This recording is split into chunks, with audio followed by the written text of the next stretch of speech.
Dukes of Weebdom. Dukes of Weebdom. Episode 123. Welcome in.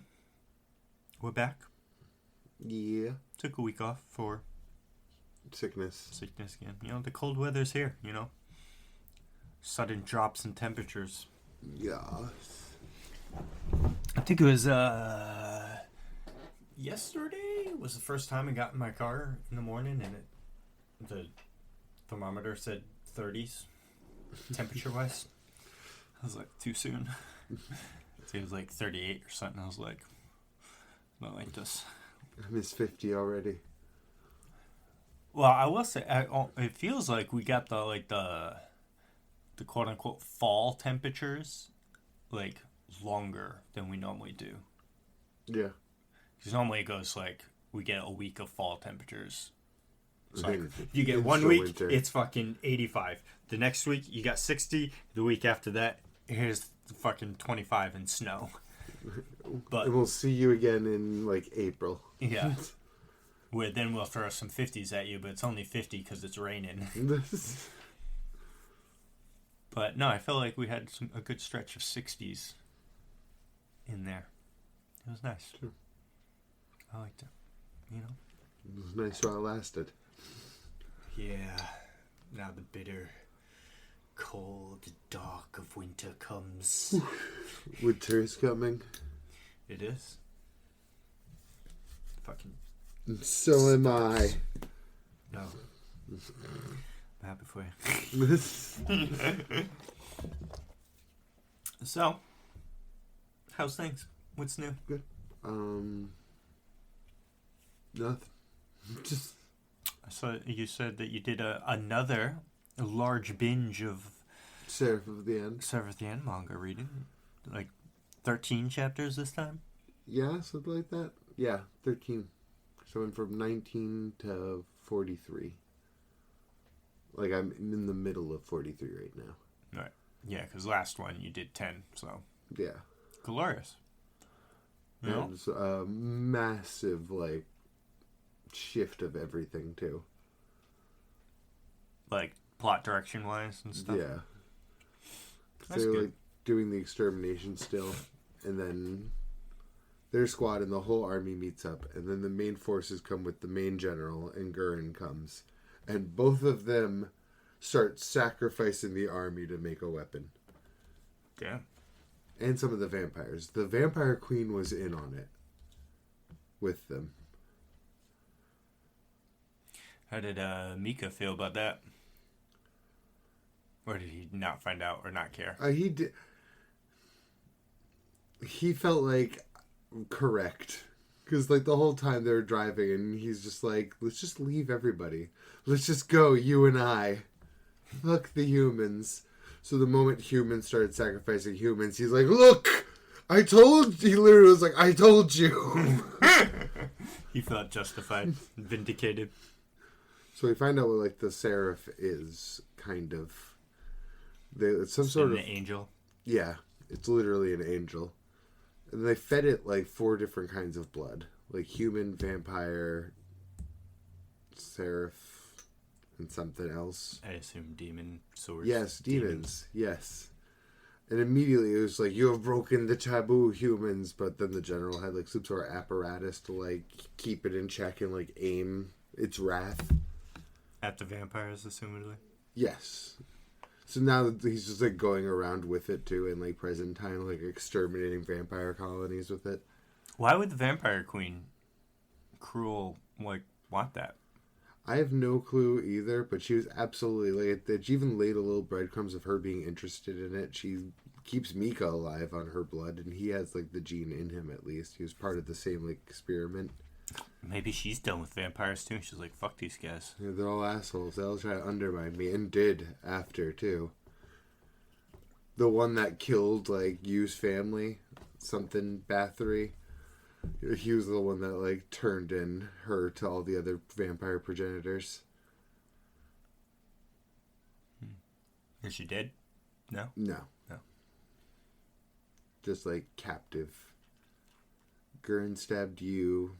Shinua, like, as it was all going to shit, she's like, Shinua squad, she says it out loud, Shinua squad recedes from the army. Let's all get the fuck out of here. Like, let's get out. Good for them. Yep, and they do. And as far as I saw, I'm literally, like, the chapter after that, and, like, time skips, like, a tiny bit where they are now, and they're, like, farming their own food, doing little jobs for, like, neighboring communities. So it's like a big shift, and Mika's there with them. Oh, and you actually, like, in his own inner world, talking to the demon, he went for, like, the Seraph side instead, and went, like, berserk again, and gave in to his demon. So they literally does the time skip, and he's chained up with, like, fucking demon horns out, and they're just like, oh, is he still like that today? Yep. Oh, so he's not himself? He's just he's a just demon. like, yeah. Like, give me your blood, and eventually he, like, comes back and is like, oh yeah, you're back today again. He's like, oh, how long was it today, guys? Oh, so it's like it just happens sometimes. Yeah. Damn. Yeah, unshackle him. That's funny though. So that's where, like, the story's at. Cool. Maybe someday I'll read it. I don't know. I'll watch the anime. You're gonna watch the season 2 we didn't know existed. Yeah, we literally, like, 15 minutes, like 10 minutes before we started recording, we found out there was a season 2 from 2015 that we didn't know about. Which apparently does cover that. Apparently. Who knew? Oh yeah, and the angel, the Seraph or whatever, is the little sister of the dual swords guy that's on the squad. His, like, reason for being is, like, getting his sister back to health, and they chose her to experiment on to turn into this. Sounds about right. Yeah, the cruelty of humans. Mm-hmm. Look at these humans. I told you.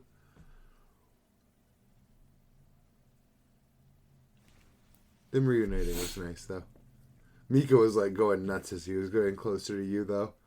He was, like, killing the vampires that were in his own squad, being like, I'm on my way, you. I'm almost there. Like, almost, like, ecstatic. Vampire blood will do that to some people. Charged into a bunch of humans attacking him just to grab you and being like, I got you. Let's peace out now. Let's run away together, just the two of us. Then he gets there, and he's like, damn it. All these people tagged along. Just like, you gotta literally just, like, get out of my way. He didn't even, like, fight them. He just went, like, straight for you and grabbed him. And as they kept, like, attacking him, Shino Squad's like, fuck it. You can go. We know who you are, Michaela. You can go, take him. We'll hold off these grunts. Well, the grunts are like, treason! Fuck you, Gurren. Yeah. Again, it was like his like split personality though. It was my hero. Come back here. No, he didn't pull the. His just eyes changed, and he talked different. And you actually went to, like, approach him, and is like, "Be gone, fart." Fuck you. Well. Oh, you get, like, you do get, like, a heartwarming flashback of, like, you in the time after the orphanage and, like, Gurren saving him.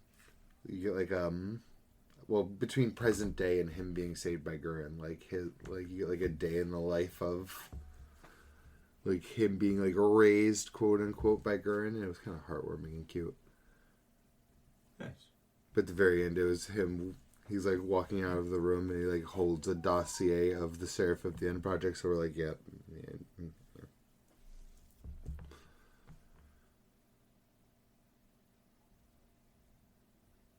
Humans.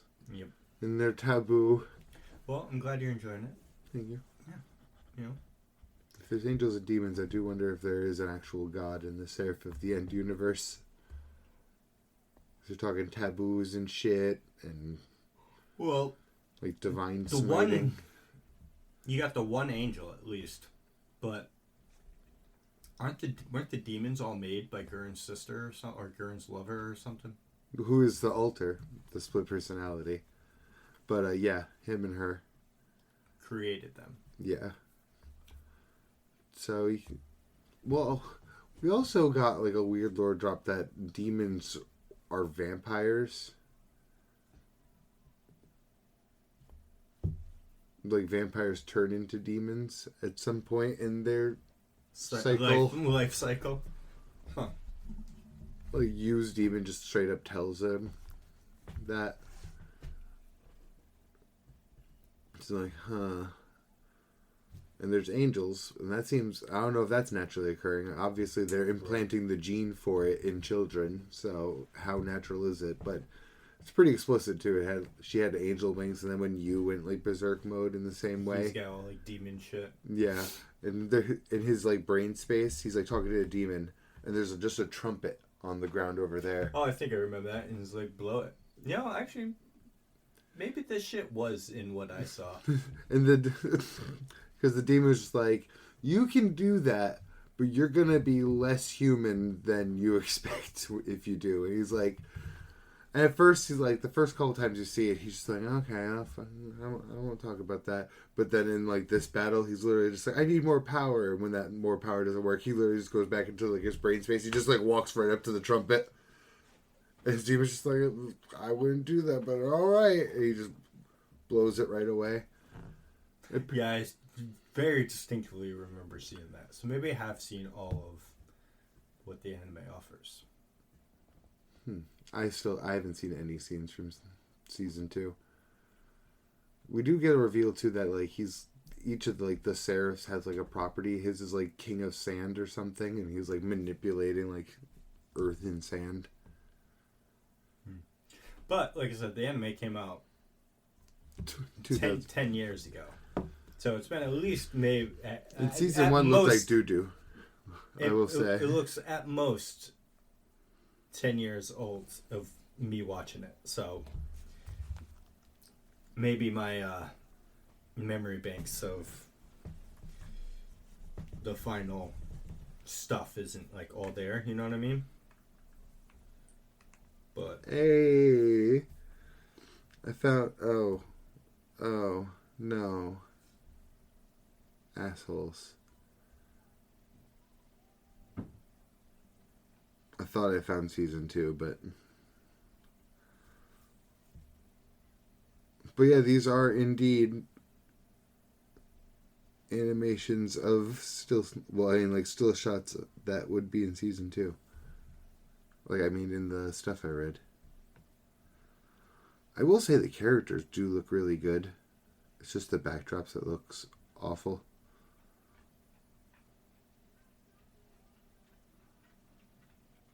Yeah.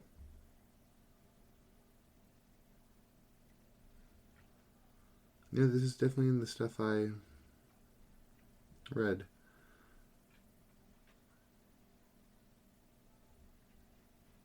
Huh, I'd never seen any even like clips or any scenes from this. Huh. I really thought it just ends with his first time going berserk.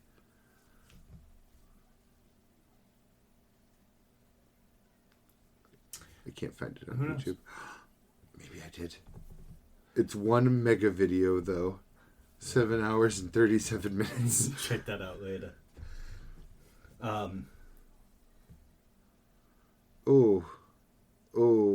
no. What's the problem? I think it's like double screened.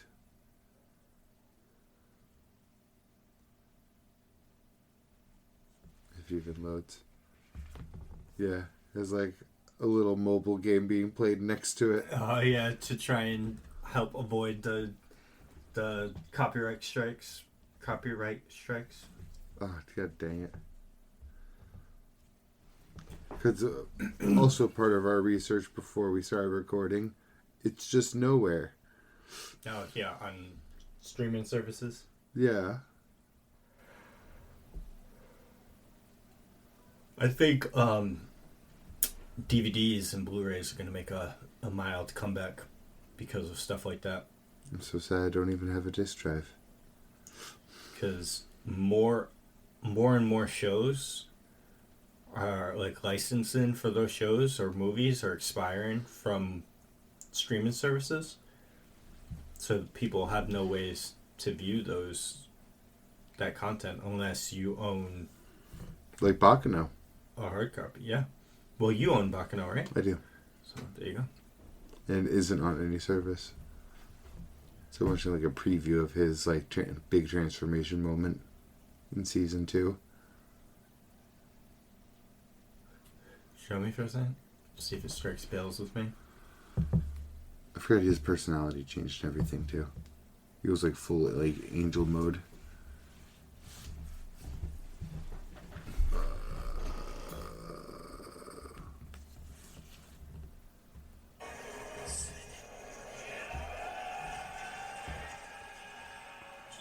Yeah, I've seen that.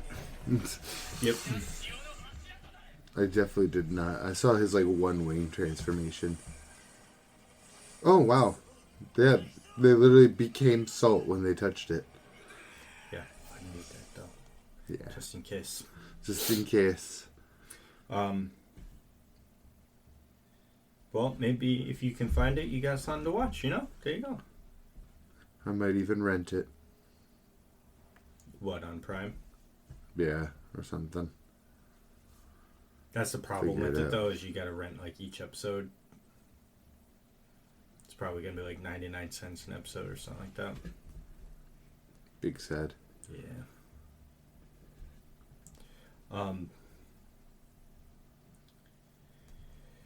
Yeah. You mentioned something while it was a few minutes ago while you were talking about it that sparked a connection in my mind, but one slideshow man has been going fucking slideshowy. Because we talked about episode 1 and how I was like, it wasn't that bad, you know. What, One Punch Man? Yeah, One Punch Man. Oh, someone actually sent me a gif from that. It was there's someone on the ground and Garo was walking down the hill and he's literally like a still PNG being dragged down the hill. Yeah. Oh, it was so bad. So like the art of it isn't the problem because the art's actually pretty good and you put it panel by panel, like manga panel next to each other. The artwork is pretty good. The problem is the animation. It's artwork that's colored and put on screen. And sometimes moved. So, because a lot of people are talking about this, so, you know, I hear people on YouTube talking about it. I haven't seen episode 3 yet. I think it's in episode 3 that they were saying it happens. There's a solid minute and 30-something second long scene of dialogue between two characters. And in that entire minute and a half, there are 6 frames of 6 It alternates between 2 still static images 6 times. So it's really just 2 frames that it switches between 6 times. Record of Ragnarok level shit right here. And the only thing moving is their lips in each frame. Brutal. I was like, oh, that's bad. So, and it's like, people, I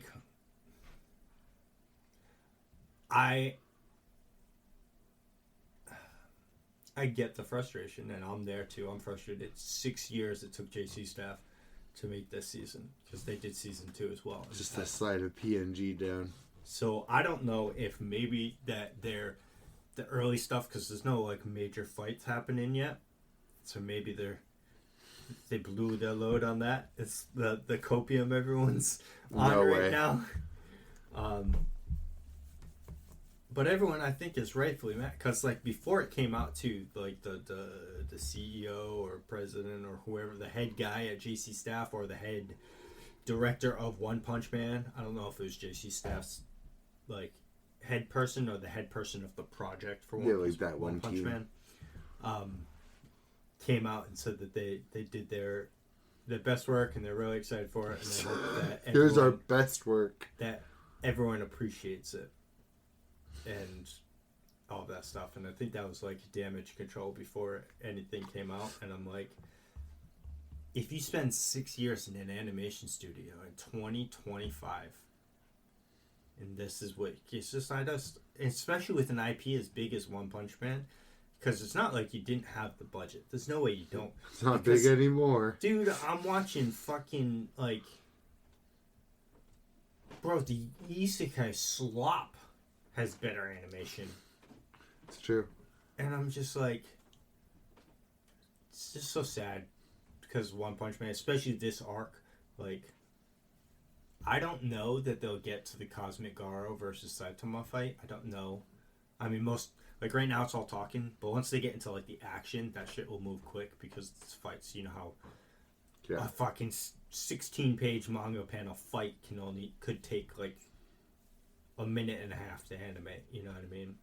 So they could like really start blowing through some of the fights later on. Especially if they're so direct with the adaptation still. Yeah. But they've been like too 1-to-1 with the manga too. It's like literally they just animate in panels. Like coloring in manga. Fights. Yeah, they're coloring in manga panels. You better hope they don't get to Cosmic Garo. Yeah. Maybe someone else could buy the property before they reach it. I want to see Saitama sneeze a hole in Jupiter. I don't want to see the panel colored in of Saitama sneezing a hole in Jupiter. And let's talk stark contrast. My Hero Academia right now. Oh, popping off.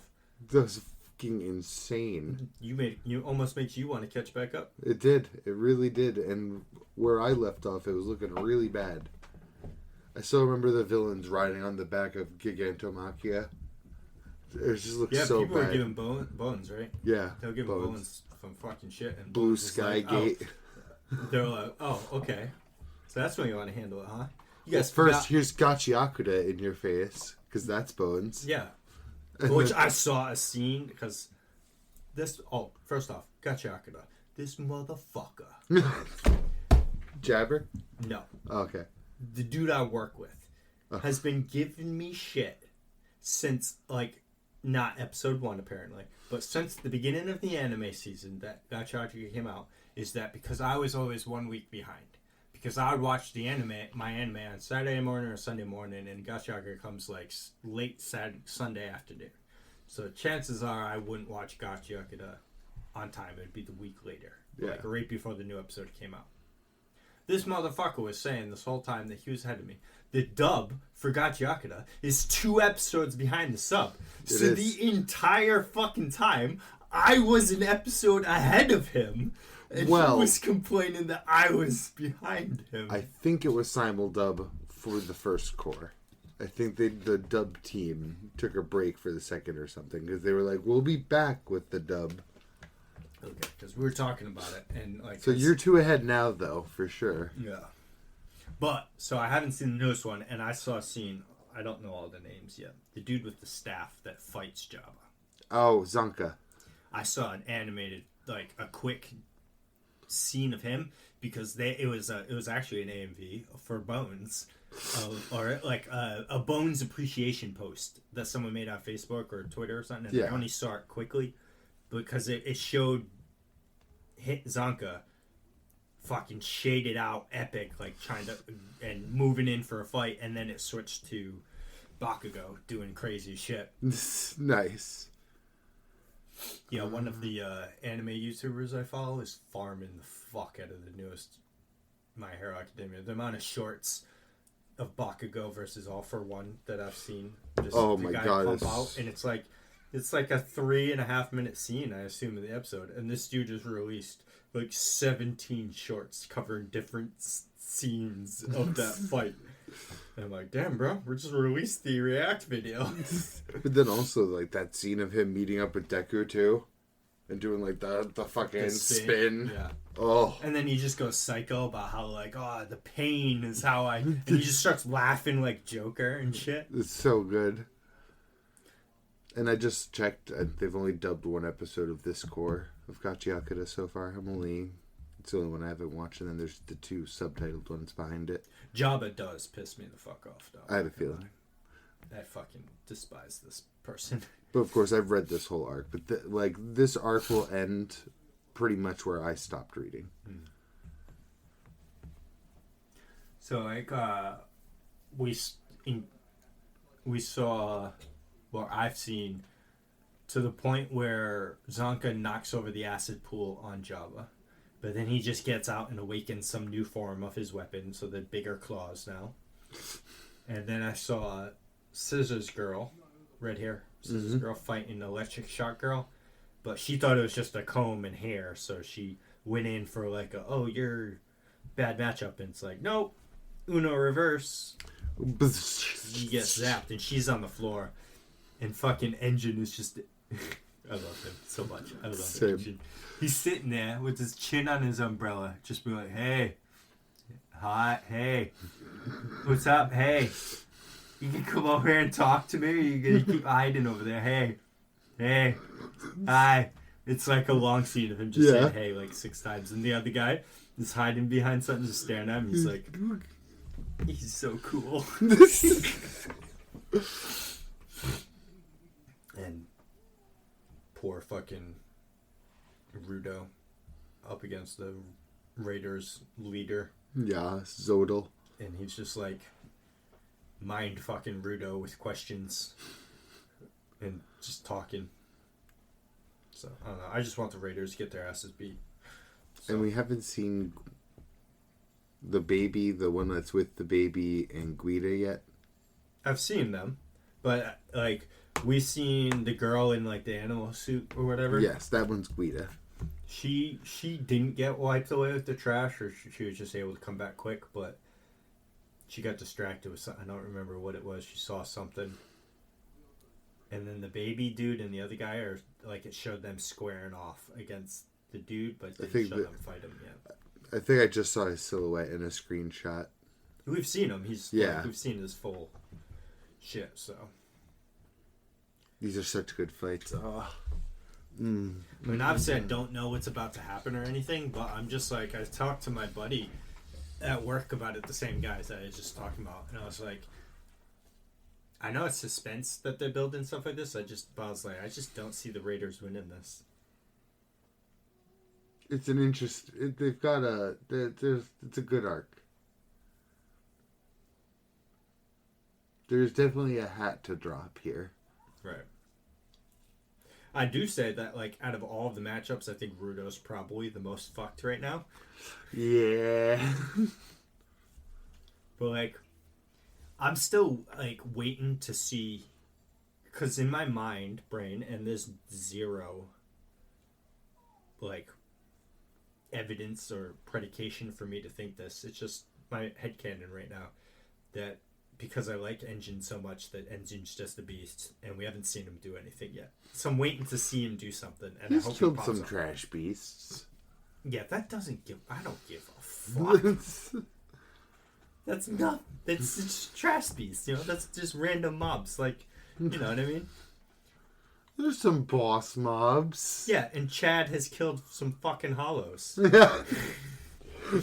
Did you see Chad kill that Menos Grande? Yeah, you know what I mean? So, but, you know, I'm hoping Engine's a boss. But the only time I've seen him do anything is get absolutely mollywalked by fucking Amo. True. That was like a no diff. Yeah. That episode was so good. Oh, you finally watched it? Yeah. I'm caught up on the first core of GachiAkuta. Yeah. Heartbreaking. But... I like how they did the like... The character, the children's drawings. I mean, obviously it's super dark when you get all the themes and like what it's telling you. But I like the way it's portrayed like that.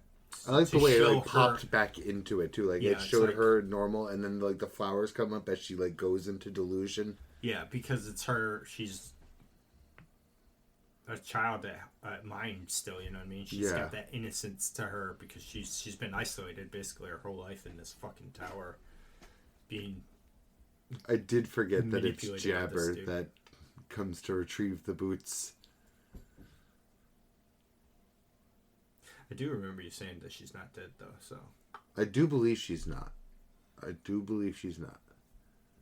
Because I remember when you were reading it, you showed me Amo first, and I was like, she's awesome, and then a little bit later you said, yeah, she's dead. I was like, fuck! And then a little bit later than that, you were like, I don't think she is, and I remember that. I do have a massive spoiler, but I'm not even gonna... No, it's fine. Twitter hit me really hard with a really big spoiler for GachiAkuta. Oh, like current shit that you're not even read up yeah, to? like, and it's a big old one. It's a big old boy. It's a big old established mystery of since episode 1. Who killed fucking Rudo's dude dad? Mm-hmm. So it's someone you know then. Mm-hmm. Someone I know? Or have seen? I mean, I've seen a lot of characters. And you're about to be caught up to what I've read in the manga, too, so, like... So I've seen this person, at least. Mm-hmm. Anyway. Fuck, what was I gonna say? I was just about to bring something up. Amo not being dead. I don't think it was GachiAkuta related. Oh no, it was right there. I don't know. It'll come back to me. I have another... Oh! Got it. Sorry. Go. Fire Force I don't know if it's still on or not, but the last season started airing. I need to fucking catch up to that shit. Yes. Not only do we have the Soul Eater tie-in, spoiler, but I have another major spoiler that I haven't even wanted to tell you because I don't know if you know it or not, and I don't know if this character dies because of this or not, but like if I were to be shown this image, I'd be like, they're dead after that. I need to watch it too. Yeah. I think it's the first core of the final season. Probably. I was gonna say, a manga I only read the first chapter of, but it's the author from Fullmetal Alchemist, Yomi no Tsugai, got approved for an anime too. It's coming out next year. The one where you see this peaceful village and all of a sudden a fucking attack helicopters kill them? And they just, come in and just start slaughtering everyone. Yeah. It's a really good first chapter, I won't lie. That's nice. But you could tell right from looking at it immediately, it's like, that's the Fullmetal Alchemist stuff. The artwork is just, yeah. Yeah. That's cool. I'm excited for it. It makes me actually want to read it, like more than a chapter of it. Yeah. That's the Fullmetal Alchemist author. %. That dude looks like fucking, yeah, that looks like, what's her name? Oh, it's a Hawkeye. Hawkeye and Al had a child together. Yep. That's what that looks like. Like, it just breathes it. Yeah.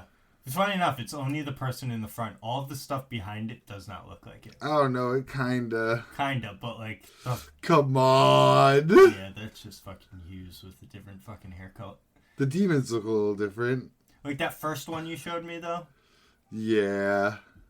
Those two in the back don't look like they would fit in my hero. Full Metal. It translates to Daemons of the Shadow Realm. I still need to watch. And that's the other brother character, because of course. Yeah, it just looks like fucking Ed with emo face. It's Ed plus Mustang. But the emo jar got spilled in there. Yes, he had to have the eye patch. I was more looking at the hair, the way it falls in front of the eye patch, too. But I do love that they're just in like a village, like farming and just village. You think stuff it's a then, fantasy, and then all of a sudden in comes the attack helicopters. Yep, come the Apaches. You know what else is out that at least I haven't watched? I don't think you've watched it either, and you've hyped it up plenty of times. But Dead Destruction. Yes. I started the first episode. Was the full title? Dead Demons Destruction. Yeah. By Asano, I think. Oh shit! I also need to finish fucking Togepi's original sin. Yes. Because I did start watching it, and the only reason I stopped was because my son was in the room. Like I said, I was like, "Oh yeah, I remember the plot to this. I need to stop watching this now." No. The Summary Car Died got approved for season 2. Nice. I had a feeling it would because it got some good traction. Yeah. I heard a lot of people talking about it, and it looked fucking amazing. Like art-wise and animation, production value. You know? Yes. But yeah, my hero's looking fucking lit. I've been seeing Yeah, scenes everywhere for it. Chainsaw Man movies looking lit. Yeah. Yeah. Surprisingly, I haven't seen any like scenes from it. Like, because when Demon Slayer came out, I saw like the the people get their fucking phone footage, and you'll see a scene or two, but I haven't seen anything from it. I've only seen trailers. I haven't seen anyone posting it. Not like I'm like sitting here being like, I don't know what's gonna happen. I know exactly what's gonna happen. I read it. Oh, spoilers. It's funny too, because one of my wife's friends were calling her on the phone the other day, I think Monday. And she's like, she was on speakerphone, so I heard everything. And she's like, yeah, I finally caught up to Chainsaw Man. It was anime. She's like, yeah, it's fucking awesome. I need more, blah, blah, blah, blah. It's like, it's so, like, well written and complex, and this, that, and the other. And all I can think of is Gooner, underwear, jerking off in an alley. Yep, jerking off in an alley was where my brain went. Gooner, and then I was just like, I laughed, and they're like, "Why are you laughing?" I was like, "They haven't gotten hit by the Fujimoto cycle yet." All I said was Fujimoto, and they don't know. They didn't even know that name, and I was just like, "Just Fujimoto," and I just walked away. He'll get you eventually. But yeah, One Piece is going seasonal. Really? The anime. Wow, good for them. They announced it yesterday. They can make it consistently as good. Egghead's ending in December or early January, because they said they're going in break in January, and it'll come back in April for Elbath. Nice. They're doing 26 episodes a year. Nice. Again, good for them. I feel like they kind of need it just to keep the room. Yeah. Like with the manga. I don't know what they're gonna do. I mean, if they're gonna, because they're gonna want to keep their TV slot, so they might just like run reruns or something, because the 24-hour One Piece channel or something, right? But I'm excited for it. But I just hope that, because it's 26 episodes a year, right? That's more time for Oda to just like do whatever he wants to do and not worry about the anime. If that's even a worry of his. I think it's the opposite of them worrying about Oda. But like, I just hope that they don't decide to still do one chapter, one episode type thing, because they still can't do, like, if they have 26 episodes, they can't put like 3 chapters an episode, because there's just no way they'd catch up like instantly. Because 3 chapters, 26 episodes a year. There's fucking 72 chapters in 1 year. That's more than what they're doing now. So I hope the pacing does improve, because this is now more time for them to work on it and like fill those gaps more intuitively than just like still shot, or it should get better. Reactions, like extended reactions. So.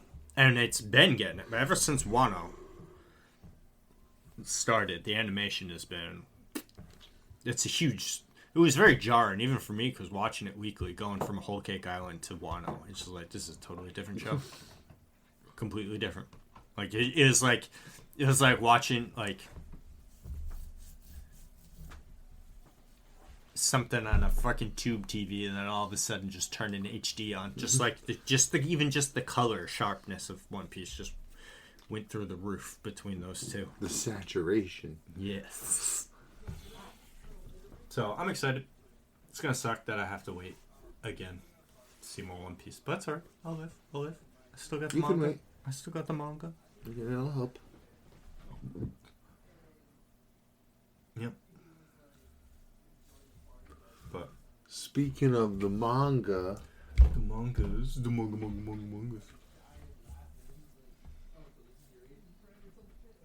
Chainsaw Man confused me. Yeah, are they like in an actual place? Like the way that she was like, "I'm gonna go back to Yoru now." Like, are you actually like in a shared consciousness place?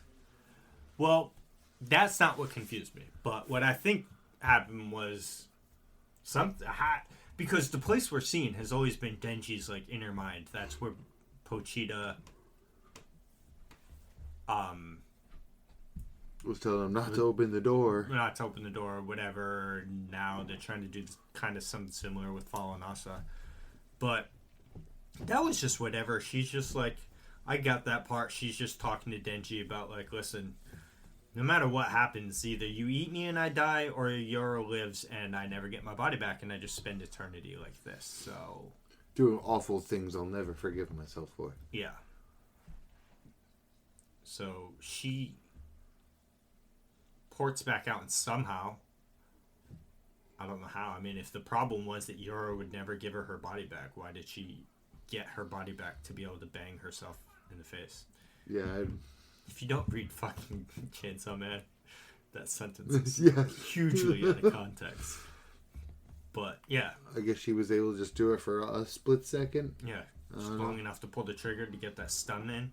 But what confused me is Denji comes in, but then a second Chainsaw Man comes out of nowhere, beheads Death, Famine, and Denji. Him.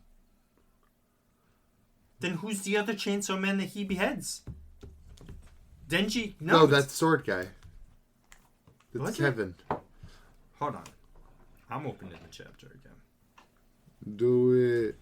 Because now maybe I'm even quadruple confused.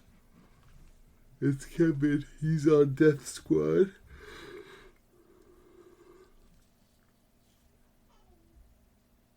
Right, because Death summons Gully.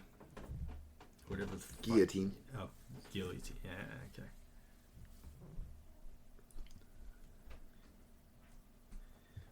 Maybe it is. Because she's feeding her blood.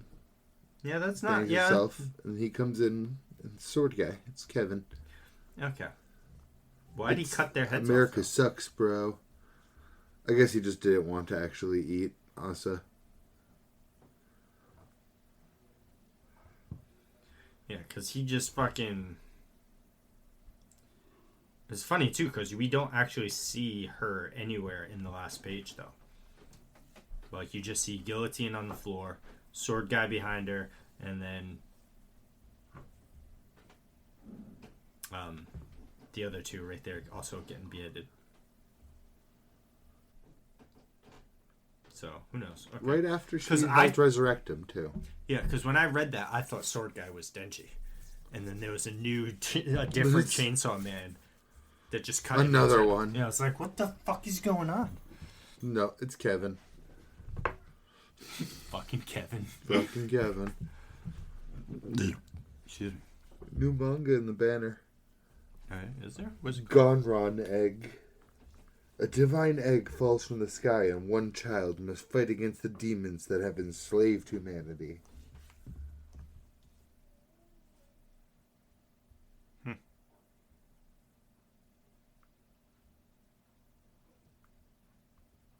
That's an art style. I was just thinking the same thing. Wow. It's very, very 80s? Chibi? Yeah, 80s chibi. But, wow, okay. I mean, there's some cool shit, though. Yeah, yeah. I'm just skimming through. I'm just looking at art panels. Yeah, I might see if there's anything. There's some meat on these bones. It's so, like, 80s, though. It does. It's very old school looking, which is fine. You know, retro. The creature design's awesome, though. You want to speak about 80s? Well, actually more like 90s. But so I'm watching a new anime that I was totally skipping over. I was like, I'm not watching that.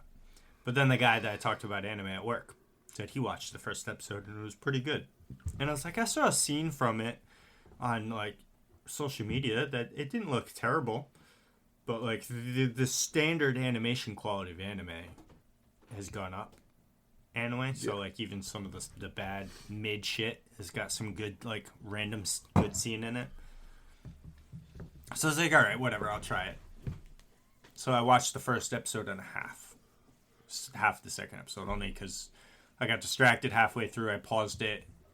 And by the time I got back, my PlayStation was in sleep mode, blah, blah, blah, blah. And then it was just... I didn't feel like watching the rest of the episode at the time, but there's a guy in it. Let me try and fucking... It's an isekai. It's got a long name. Shot to the heart.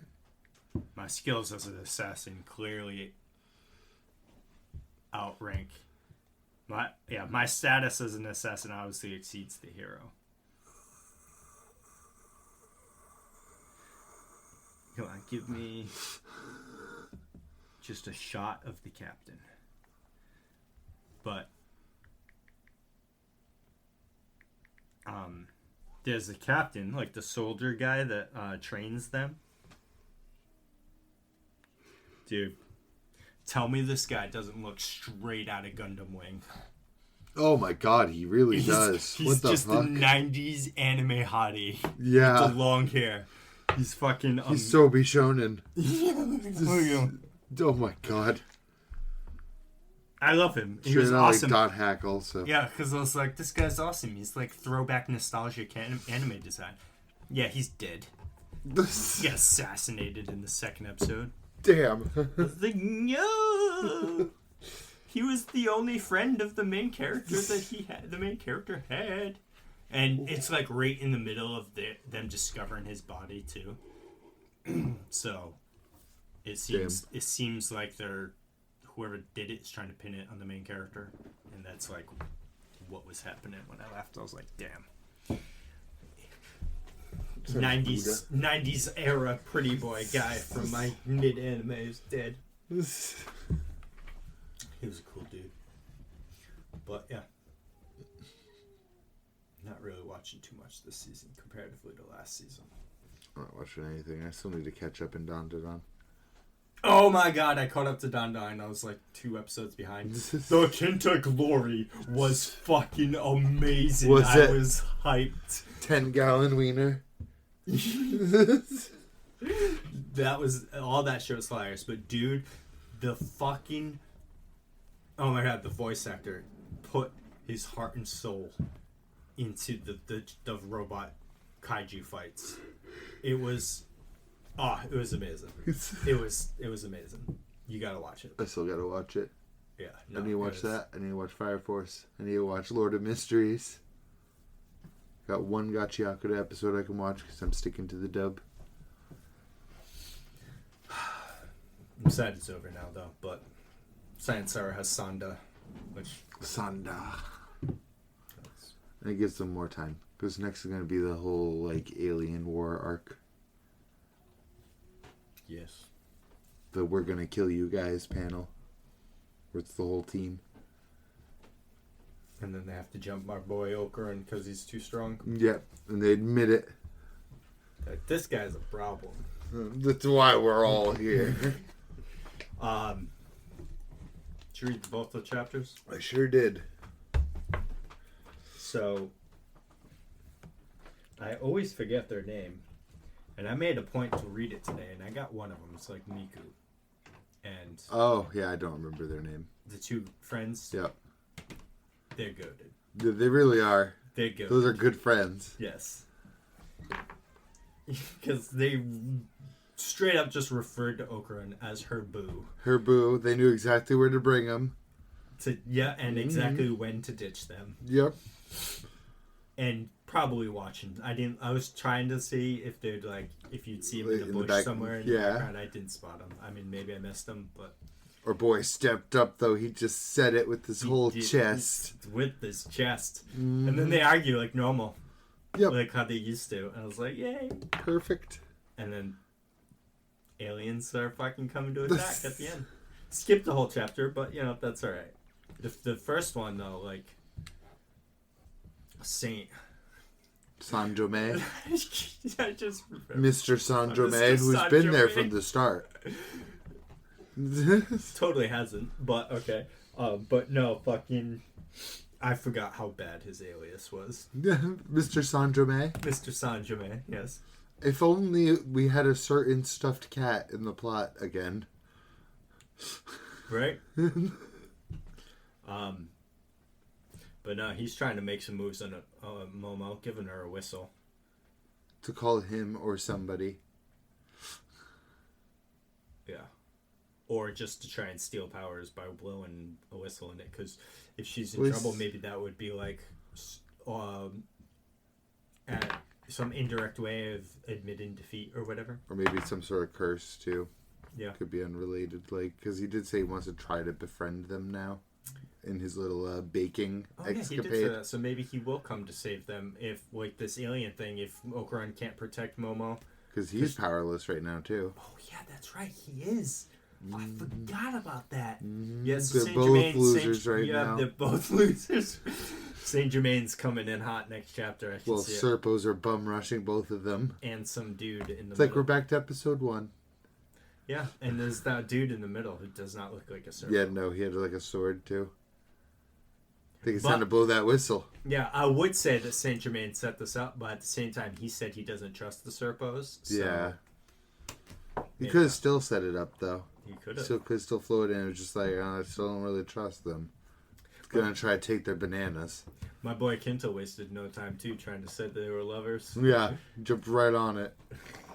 Ira and Gigi shut him down quick, though. It was good. I liked these chapters because it was like... refreshing. It was just the gang being the gang, you know what I mean? And I like it more than the whole Frog Temple fight. Yeah. It sucks that Momo doesn't have her memories right now, but... it's needed. I called it. I knew it would happen. Pisses me off. The moment that there was a confession, I'm like, something's happening soon. I hate that. Why can't you just let people be in relationships? Nope. Then you got fucking... Vamo is an alien. Let's go see her right now. Oh, my kaiju suit says... in the shop. In the shop. Well, then we'll go see Mr. Peen after school. What? You trying to get me alone? Why are you following me home? Going all the way. It's like, I know where you live. I've been there numerous times. So, but yeah, our boy said it straight from the chest. Mm-hmm. I do love you. And I think you love me too. I totally love you. And you love me. Proud of you, Okurin. I was expecting, though, because when she asked him his name and he didn't say it, I was expecting the repeat of the kaboom moment. Yeah. But Takakura is part of it, and she's just like, that's just a normal name. So maybe because she hasn't seen... I'm a shy guy, you know. Yeah, she hasn't seen heard the Ken part, so it's not the full thing, but... I don't know. It'll happen. He's holding it in his pocket. Tatsu, that is. Yeah. But yeah, Dandadan was lit. Yep. KaguraBachi was too. We talked shit about this guy literally like 2-3 episodes ago. It's true. And now he's popping off. And literally looks like just straight up killed the vessel, knows exactly who he is, and is like, you're the guy. He's fucking awesome, too. The way he's, like, using, like, the iron sand to, like, puppeteer his friend's mask. As, like, a little friend of his. And then schizophrenically speak to it as if it's him. And then shoots it through the floor directly at the person who's fucking up the barrier. Yeah. Wait, they went through this whole fucking, like, the whole beginning of the chapter was just going over, like, what this guy's been through. How he's going through some serious PTSD and schizophrenia. I love that it kept cutting away to the doctor diagnosing him. Fit to fight? What do you mean fit to fight? He's not fit to fight. He's almost too fit to fight. And then he walks out the door right in front of everyone and he's like... Hishaku? Die! Like, damn. But we finally got some more lore or whatever. Like, I guess they had this plan, right? And what was it? Because I feel like they explained more why they lost to showed Cloud Soja. Well, he did like the whole bonding with his sword evolution shit and just murked him. Yeah. They had a great plan. It just didn't work out. Yeah, Kabanami stacks are gone at all-time low, but Azumi's holding it up high. Yeah, he's making them climb. This guy is now, too. Yeah, so Kabanami stocks are back on the rise. Trauma-added character. And there's still the person that lost an arm that's still alive from the incident, too, that we haven't seen. The one that was trying to summon something the moment Sojo popped off. Like, nope. You think I would follow anime rule number 1 where I let you charge up? No. What is this? I'm an enchanted blade wielder. I say no to your skills. Anti-Cloud Gouger Squad. You didn't even bring a zombie. I feel like it would have been... Oh, well, I don't know, because enchanted blades are stronger. But, like, the way the zombies going up against Yura right now, I'm like, he's I don't like think... channeling an enchanted blade. Yeah, I'm like, I don't know. I think I might give it to a zombie over shoujo, but at the same time, probably not. And again, they did have a good plan. Like, they did put up a good fight against him. For the longest time, in the beginning of the series, I mixed up Azami and this guy. Because they kind of look a little bit similar with that hairstyle. Yeah. So, I would, I still remember when he was, fighting Sojo. I forgot who Sojo was fighting. But he, looked up, and it was Shiba and Azami standing there on top of a building. And he's like, oh, I can't fight this many, Kamunabi here. And then he goes and fights, 6 that are specifically designated to fight him. He looked up at Shiba and Azami, and it was like, I can't do this with those 2 here. Yeah. I think that Azami and Shiba together slam anybody. Just teleport Azami over. Would you... Azami, imagine that. If he could teleport people around like fucking Toto can, and it's Azami just fucking being teleported around with his insane fists. Eat this, You're bitch. fucked. Yeah, you got a sword. Big shit. Oh, you got lightning, me too, bitch. Coins. Yeah, have some loose change. Here's a donation. Your next spawn trip is on me. Poor people problems. Here's some loose change, bud. Those memes were hilarious, though. Yeah, they sure were. Poor Ishaku. But, yeah, no, I don't see... maybe the Swordmaster, obviously, would smoke Shiba and Azami together. I don't think they got that. But anyone else, 1v the 2 of them, I don't think they got that.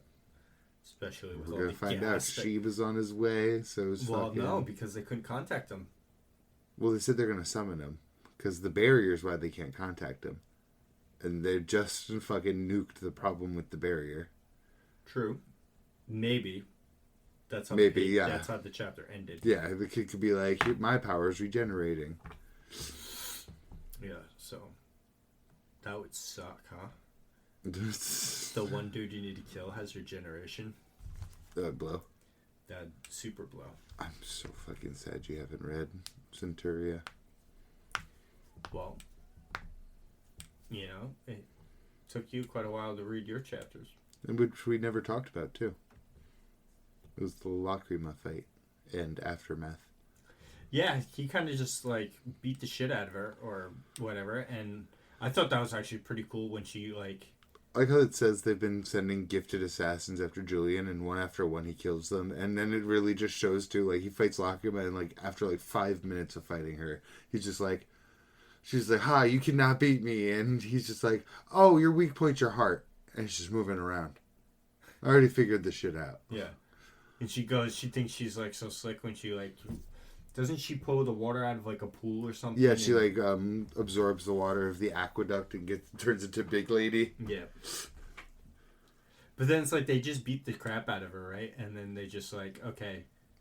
Lacrima joins the party. Now you're going to stay with us for a few days and eat dinner and show you how real people do it. And now she wants fucking Julian's babies. Yes. Because her brother... Oh, yeah, that's where the chapters ended, right? Yeah, because her brother was killed before her brother could give her babies. Yes, showing how insane they are. Yes. And that how the gifted ones pass, the gift is passed down through the royal family. That was a big drop. Yeah. So, That's where it ended for me. That's where it ended? Yeah, there wasn't too much because it's just... It was that panel of her, like, on top of Julian, right? Being like, you're going to give me babies. Yeah, so it either ended right there or I read the next chapter, but I don't remember. Because I feel like I saw him, like, be like, yo, bitch, no.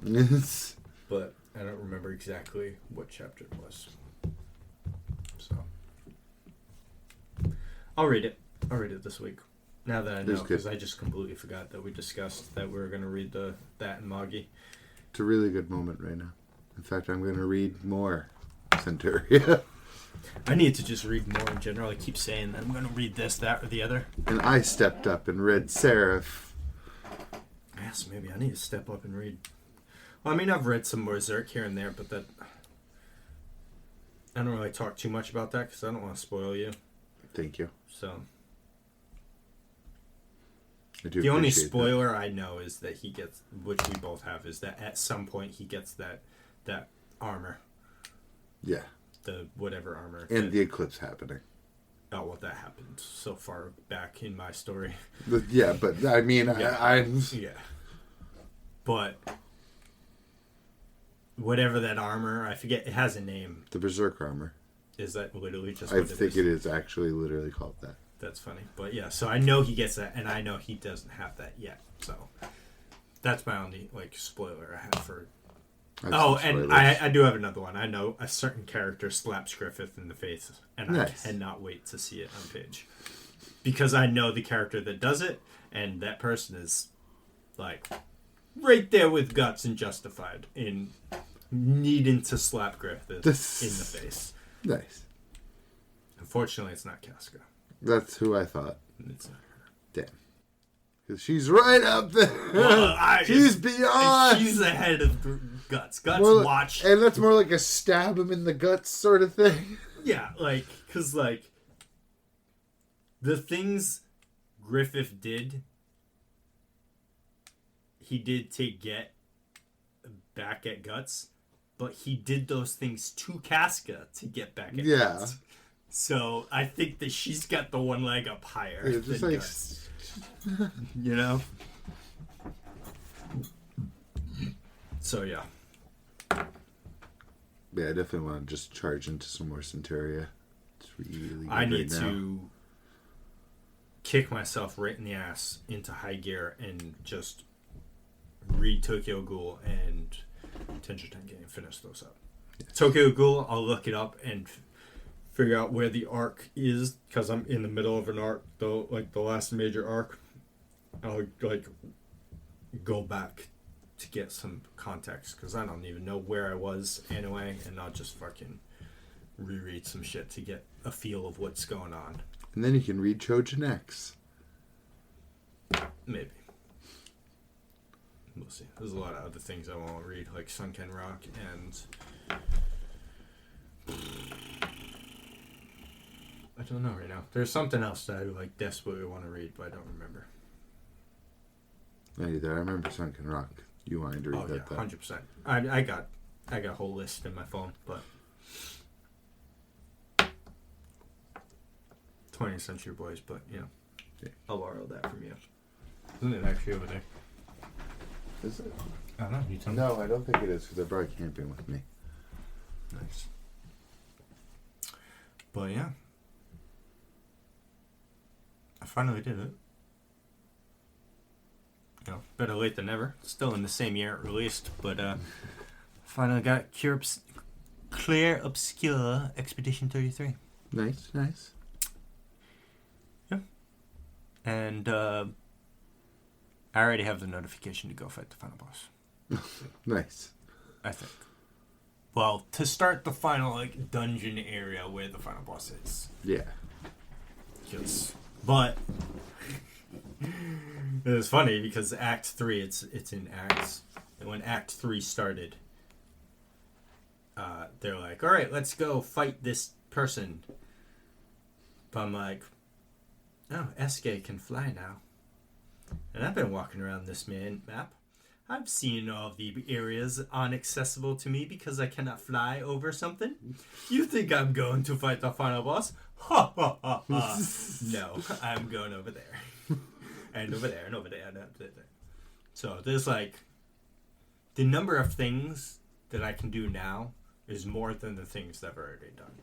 Damn. So, but I'm in a serious problem right now. I'm level 54, and everything that I have available to me, I'm too weak to go do. Oof. I'm getting obliterated by like everything. But like, I'm just trying to find stuff that I'm able to do at my level, or like farm spots, and it's just Tough. very hard to find. Like, I think once I get to like level 60, I should be alright, and so I'm just gonna redo that's what I was doing earlier. I was just redoing like the latest story dungeon. I was just running through any enemies I see, I'm just fighting them. Experience isn't that good though, comparatively to what I need to level up. So, but the game's good. My only like critique, which isn't like,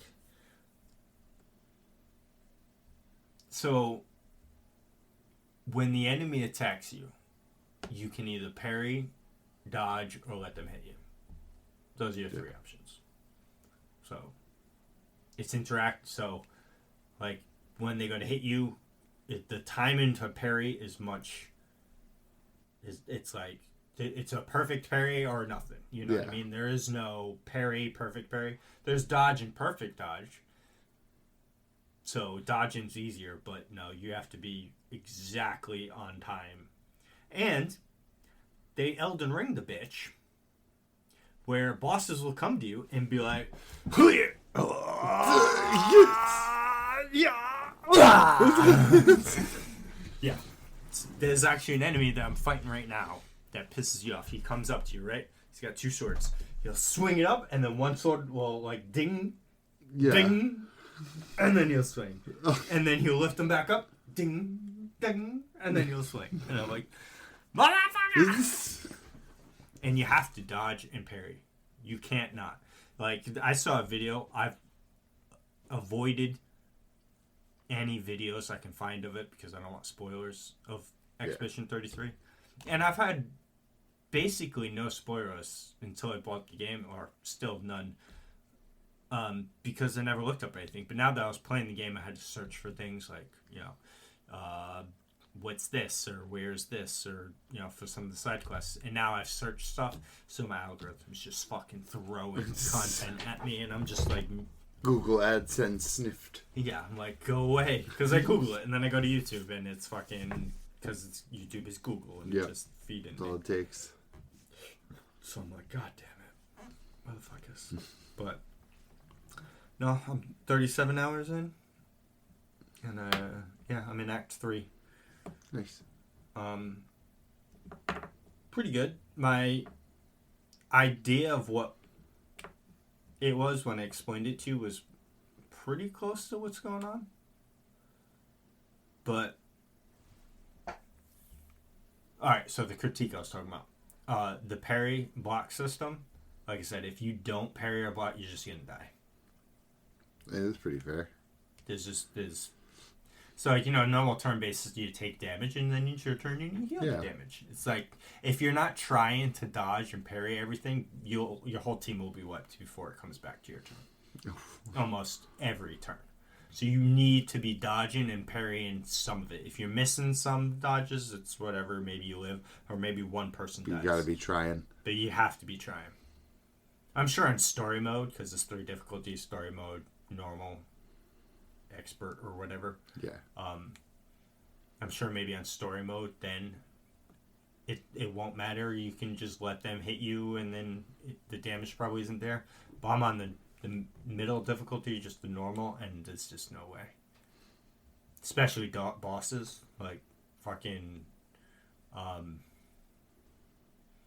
like main, like dungeon ending bosses, like not end act bosses 100%, but like, you know, you're in an area, you maybe fight a few other like mini bosses and normal mobs, and then you get to like the big boss of the area. Yeah.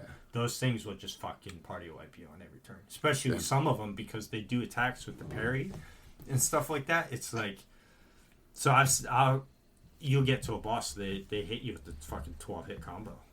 It's a dome piece. And each hit does like 1,000 damage, and you're like, I got 1,500 health.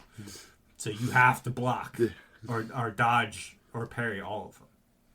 But I do like that it rewards you. If you parry every hit of a sequence of an attack, you'll get a counter.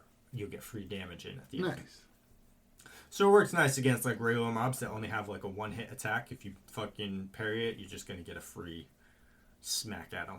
And the bosses that have multiple hits, if you like, it's a 5-hit combo and you parry all 5 hits, you'll get a fucking smack back. Nice.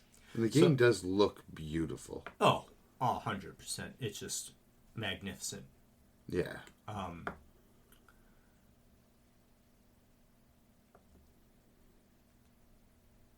There's other interactions, so there's more than just that. There's special parries for like certain special moves that they'll have to do. There's a jump thing.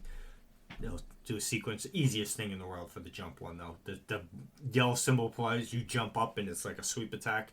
And then that automatically dodge that, and they kick back and do a fucking attack. So then certain bosses mix all that shit in with each other. So there'll be like a normal attack that you can parry. Then there'll be the special parry, which is a different button. Yeah. And then like a jump move back to the normal attack. So like some bosses mix it up and you're just sitting there crying and trying to get through it and have your characters live. So that's like the minor critique that I would like it, other than having to play in story mode, I would like it to be like, if you didn't want to have to parry everything, because it's part of the game, so it's not really, it's like that's... You're getting through it. Yeah, it's whatever. It's not that bad. There's certain bosses that's just like, when they got like a 9-hit combo every turn, it's just like, I don't want to do this right now. I just, like, because it's turn-based. Sometimes, you're playing turn-based. You do your turn, you put your fucking controller down, you watch them do your turn. But no, there's no putting your controller down. I like that, though. It's more active. Yeah, it is more active. It's a super, super minor critique. Like, it goes both ways for me, though, because I really like it that it's the interactive. It's more hands-on in a turn-based than any other turn-based you play.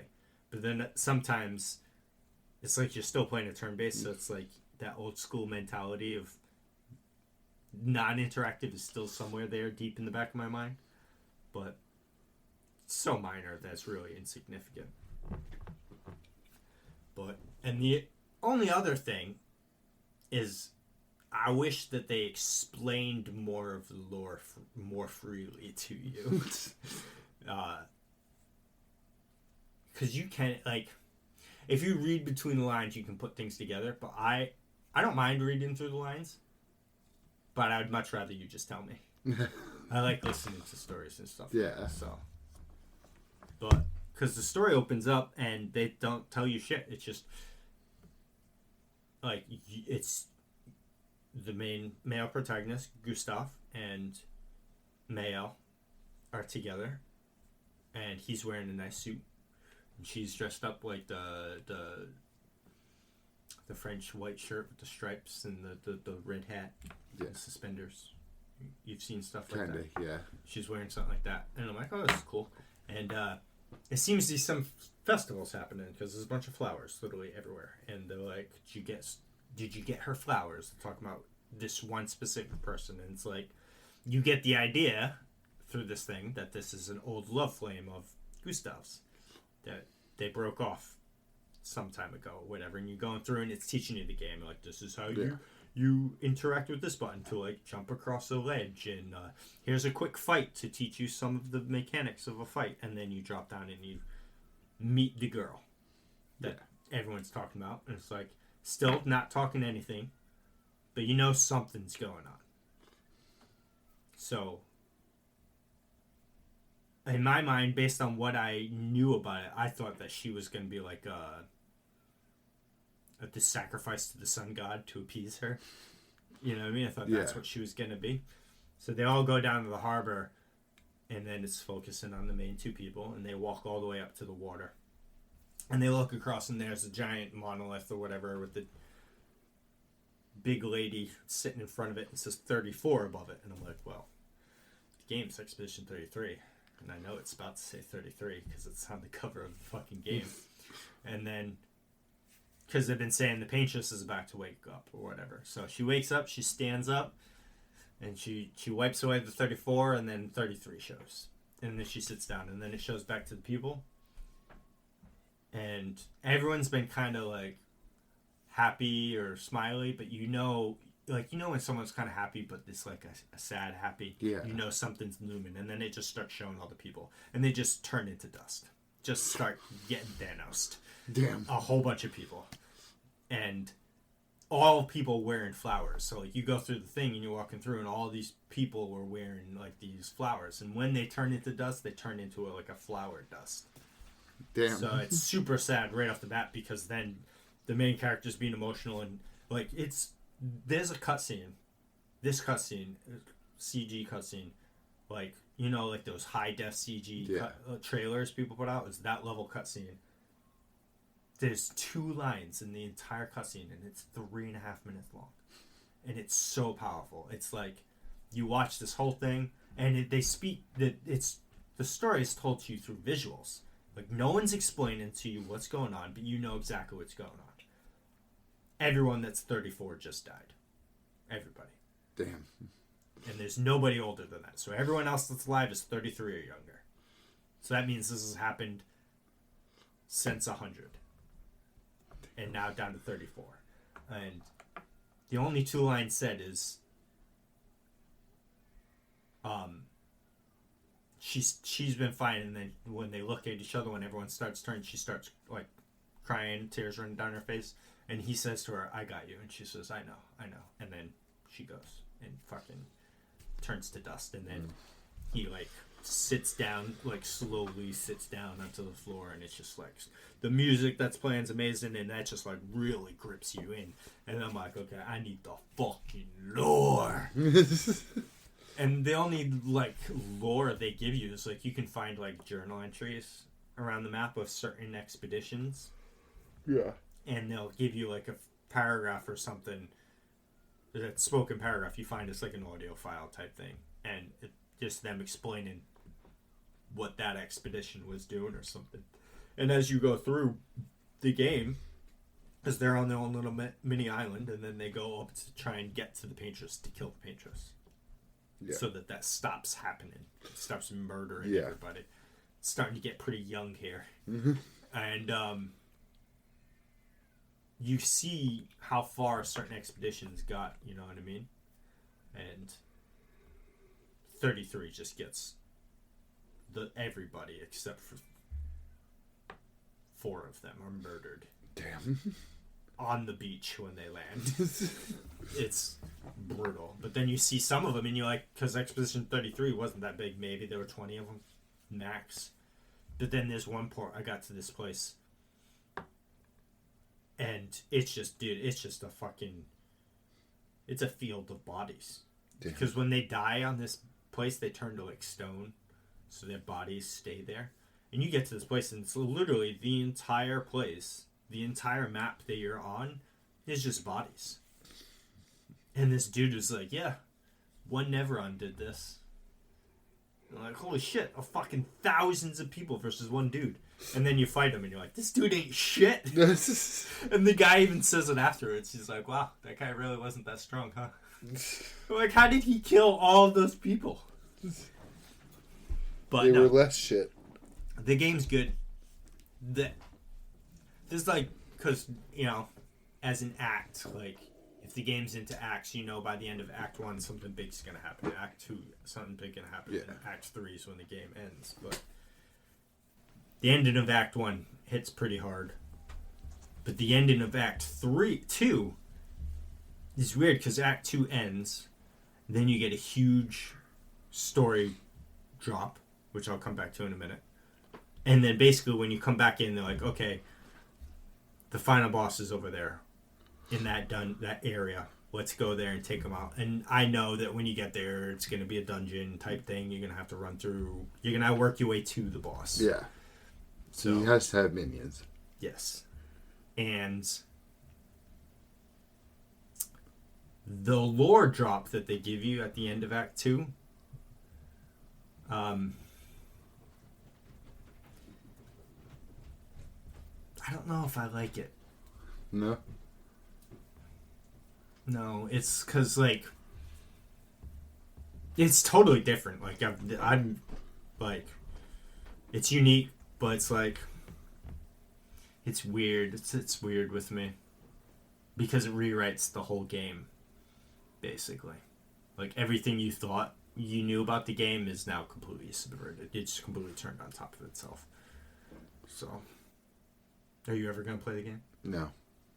I'm just going to tell you that. Big spoilers for the end of Act 2 of Clair Obscura. Or just spoilers of the game. Expedition 33. Expedition 33. So the male character that you play as at the beginning of the game, he dies at the end of Act 2. So, you know, there's no one older than 33. Yeah. You get to the island. Everyone steps off on the thing. It's kind of dark. And you hear this, like, thudding noise. And it's like the sound of a cane. And a dude that's older. He's not old, but he's got gray hair. Renoir. He's probably like 50, 55, 60 looking. Yeah. The drip this man has. That suit. I want that suit. You unlock it for a different character, and I put it on immediately. But he walks through, and even the leader of the expedition's like, "But you're old. How? What?" He's all mad, confused, and then all of a sudden, just his head's gone, and Renoir kills basically everyone. Explosions happen, and it's fucking wild. They're completely out of their league. Main character lives, whatever. Well, that guy comes back at the end of Act 1. He kills Gustav. Big moment for Mael. But then Verso, a new male character, comes in, and he's also looks older than it. Like, he's like late 30s, looks like. But he could also be early 30s. And he's like the focus of Act 2, because Act 1 is called Gustav. Act 2 is Verso. Act 3 is Mael. But he's like, sorry, I couldn't come earlier. And it's like, he doesn't really explain too much. He's just like, him, Renoir, and this other person are immortal. They're part of Expedition 100, which they called themselves Expedition 0. But so through Verso, you get a lot of lore stuff that I'm really interested in. I'm interested in all of the expeditions, like what happened at the beginning or whatever. And he actively avoids trying to talk about like that part. But he was part of the world before they called it the fracture, and it split off, and things went crazy. And he talks somewhat about that, and you're like, okay, whatever. A lot of lore stuff you really don't need to know. But then you get to the end of Act 2. It's clear at some point that you see this other girl. She's wearing a mask. She's all gray from head to toe. It's like color palette completely removed. She's just gray. Her face is all burnt. She's missing an eye. It's just an empty socket. But she looks strikingly like Mael. So I knew there was going to be a thing, and people keep mentioning Mael. Like Verso would say something to older other characters, and like, "Do you not recognize this bitch?" Like, she's 16. What do you recognize her from? She's been on the island the whole time, so knew something was tied in with the girl in our party. Something fishy was going on there. So the whole plot of the thing, the whole game, everyone that's lived in the game is inside of a painting. So there's the real world. And in that world, you got painters and writers. Writers were mentioned in a single sentence. Basically, they're at war with the painters. Okay, what's their powers? Because painters are like crazy. Verso, the male character that you see, and all the family, Renoir, Mael, the paintress herself, are all people from the outside. So the painters or whatever have this ability. They have a canvas, because I've been in the outside world briefly in like an epilogue. Yeah. And you walk up to the painting and you see Renoir, the old dude there, and the mother husband and wife, standing in front of the painting, but they're like still and like frozen, and there's like weird magic effects on their face. They're inside the painting, but their real bodies are there. So it's like the other sister is like, you got to go inside the painting, and you got to get them out. They've been in there too long. It's causing problems for them specifically, like health issues. But it's like, we need them out here to fight the writers, whatever the fuck that means. So they're like, you need to go in there, and she was a burn victim. So outside in the real world, their real world, she's missing an eye. Her face is deformed. She can't talk. But when you're inside, she can paint herself a face. She can heal herself while inside the paint. The reason all this happened is because the real Verso died in that fire. He saved Mal, and she died. But part of his soul lives in this painting because he painted it. So Verso is in it because he made a picture of himself with some friends. Yeah. So part of his soul lives inside this thing, which is Verso, the character you can play as. But it's not actually him, and he even knows that. It's like, I'm not the real Verso. I'm fake. So when they went in, you got the dad and the mom were fighting each other, and they want to destroy the painting, which destroys the world, but there are people in the thing, and it's like, that's why I'm like... It's very meta. I would have much rather it have been just that the painting inside was the real world and something happened in there. Because now you got a real Renoir, a fake Renoir, a real paintress, a fake paintress, a real Verso. And writers. Dead, and a fake Verso who's in your party. And then you got two males who merged together because something happened to her while she went in there and ended up like... And then Naminé enters the story. Right. Instead of just being a person walking into the thing, she, like, came into that world, like, through childbirth, basically. And forgot all of her memories and had to fuse with the other side of her to get her memories back and stuff. So it's, like, and become Kyrie again.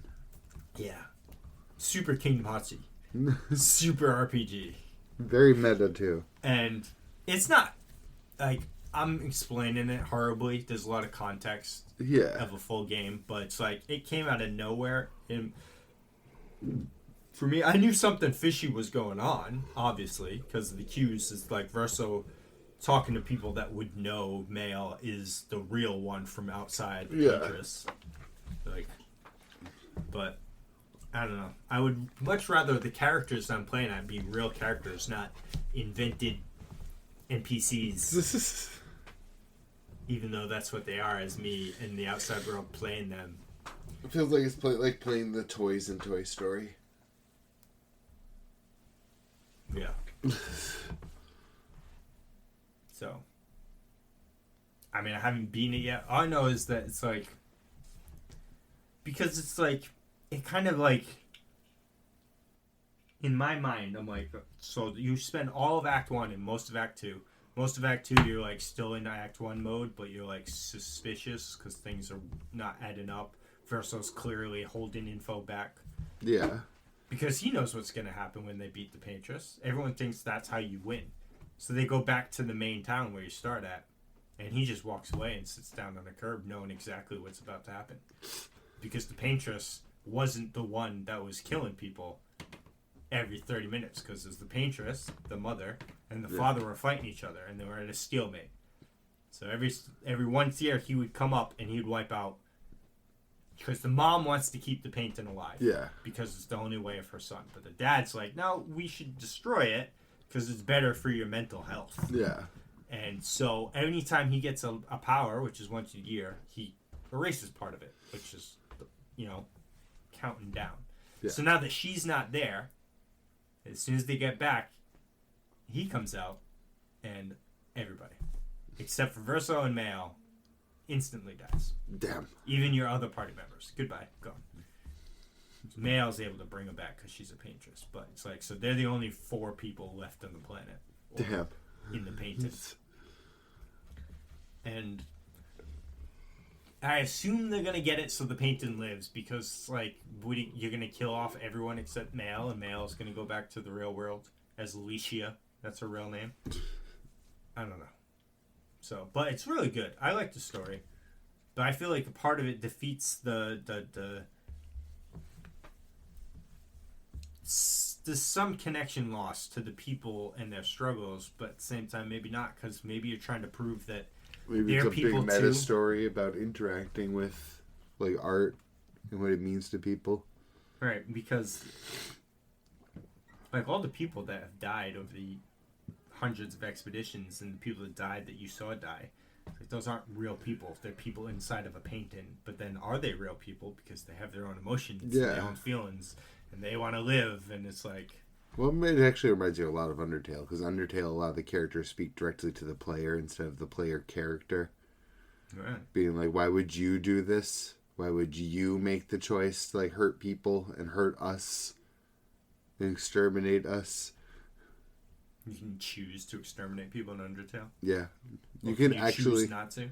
Yeah, so like you can go complete pacifist, not kill anything, but also you can kill everything in a zone to the point where like you go to have a random encounter, it'll switch to the battle screen and be like, but no one came. But if you do that, all of the towns will, everyone that would populate would clear out. The shopkeepers will leave notes like, please spare my family and stuff like that. Like, the whole game changes. Does the shop just leave the items so you just steal them or no? I don't think so. I think they take it with you. They're like, bitch, I need this money. I'll shop somewhere else. You'll leave that psychopath anything? That's kind of cool, though. Right. So it like interacts with you as a player. And that's why even when you beat the game and like make all the good choices, the bad guy will pop up at the very end being like, hey, you did it. Everything's good now and everyone's happy. So don't hit the new game button. Don't start over. Don't reset our timeline. Look how happy we are. That's meta. That's cool. So I kind of like that, like a story that has characters that know they aren't more than just characters. I don't know how to put it. Yeah. So maybe there'll be more. Expedition 32. Well, based on what I see, I don't see there being a sequel to Clair Obscura. Expedition. I mean, they could do prequels if they want to explore previous expeditions, because Verso was pretty open at the beginning and be like, yeah, I've been around since Expedition 100. He's helped numerous other expeditions, not all of them. Yeah. And I was surprised at how far some of them got. Like, I need to know, like, I want to hear a lot of these things, because there is a point where you just get to, and you're just seeing, like, Expedition 0 flags, but I'm like, I don't trust that. That was Renoir and fucking Verso. Those guys, they knew the metadata. Yeah, like, they've seen the painting. Yeah, they're not trying to stop anything, but, like, some of the expedition flags, because, like, when you're in a zone, the flag will have a different number on it. Be like, oh, this was how far Expedition 37 got. 71, 64. There's a bunch of those everywhere. So you can know there was one of them that's like, they're separated because half of the team was mountaineering, so all their thing was to do was to set hooks up so that people can progress. So for the next person, because a lot of the mentality of the people in there is it's for those who come after. Yeah, we won't be the last. Yeah, so their whole thing is, we're not going to make it. And a lot of people knew that. And they're like, we're not going to make it. But we're going to do everything we can to make things easier for those who come after. Yeah. You know what I mean? That's Gustav's last words. Because he gives his life for Mael. Which, in hindsight, you look at it and you're like, Mael was in zero danger. Because Renoir would never kill her. Ever.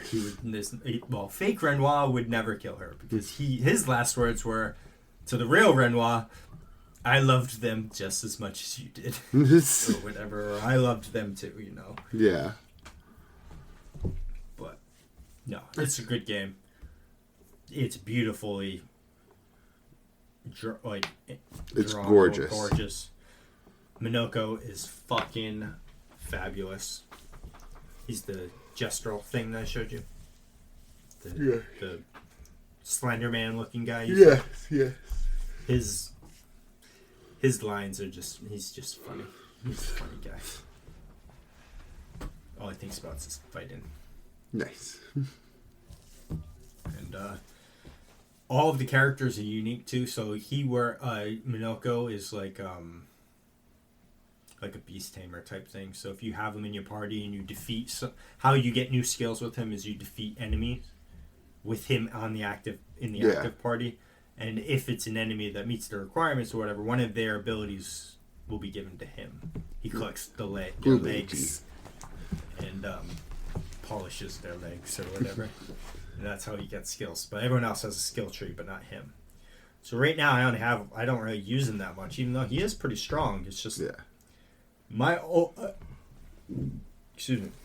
problem in any RPG that I play is I get comfortable with a certain party setup, and I'll stick with that party setup through the whole fucking game.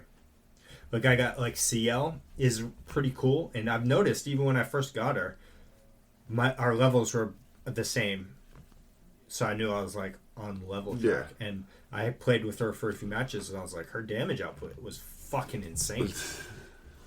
But I liked having Verso as like the melee fighter, and Mayo is just too good to never not have on your party. She's by far the best character to have. And then Lune is just fireballs, mage stuff. So it's like they just have cool things, and like CL works with like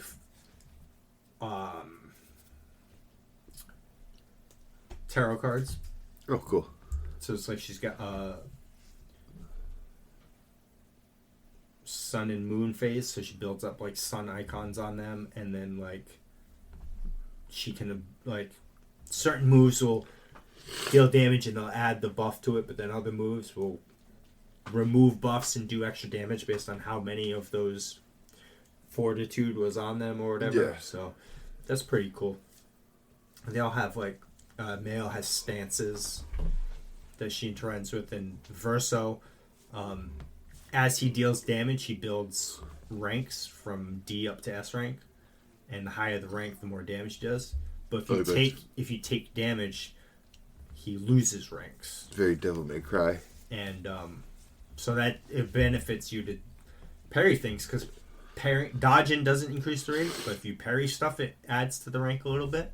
But as long as you don't take damage, the rank stays the same, and the more abilities you use, the higher it goes. And when at like S rank, certain of his abilities will do bonus things.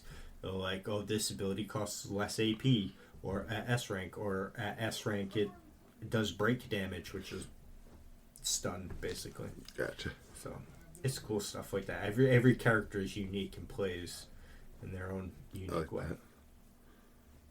So it's very fun. It's like Dark Souls Final Fantasy. Well, it's the RPG of the year. Yeah, I'm sure it'll get Game of the Year. Probably. What's the other big title this year? Silk Song. That's about it. Monster Hunter Wilds, but the PC port will definitely hurt the shit out of that. Same with Borderlands 4. Oh, Borderlands 4, I think everyone just memed on that. Oh, no, it's not doing awful. No? No. I have no interest in Borderlands anymore. 3 was pretty bad, but I think I'm going to get 4. I'd wait. I watched some reviews already. No, I'm saying wait until you get a deal on it, because they might come out with some DLC bundles, and then you get it for like in like a year or something, like a bundle of all of it for less than what you'd pay now. True. Apparently they went full open world this time instead of like loaded zones. Besides, you have so many games you're juggling around right now. I know. I want to play more Vampire Survivors. I'm not juggling too many. I was playing Monster Hunter again. No Man's Sky had another update. Yes, but I don't know what it was. I just know it updated. Called Breach. Some sort of expedition thing. And a bunch of ship parts apparently got added to the game too. Like Corvette parts, or I think regular ship parts. Oh, that'd be nice. I don't know for sure though. I found something glorious the other day. So, you know, because you played it. Now when you open up and you can see your inventory, your bottom tab. Yeah. I filled up all the inventory unlock spaces. So I thought I was done. So I was like, oh, maybe if I'll do another drop pod for inventory space, it'll give me technology for the top because I'm full and I'm holding 3 technologies in my inventory. Yeah. And I'm just waiting for slots to put them in because 2 of them are S rank, 1's an A rank, and they're all really good. But they're not something I need to put in there. I'll just I'm waiting for it to open it and put them in. So maybe I'll get a technology slot to put it up there. Nope, I got another inventory slot. It scrolls. It scrolls for two more full bars now. Nice. Yeah. It's like awesome stuff. Now I got 3 spots down there too. Nice. And I found got from one of my expeditions from my freighter a inventory slot for my starship. Nice. Expedition 33. Yes. Not that I really need it for my starship. I'm only missing 3 fucking inventory slots when I found the fucking thing. So.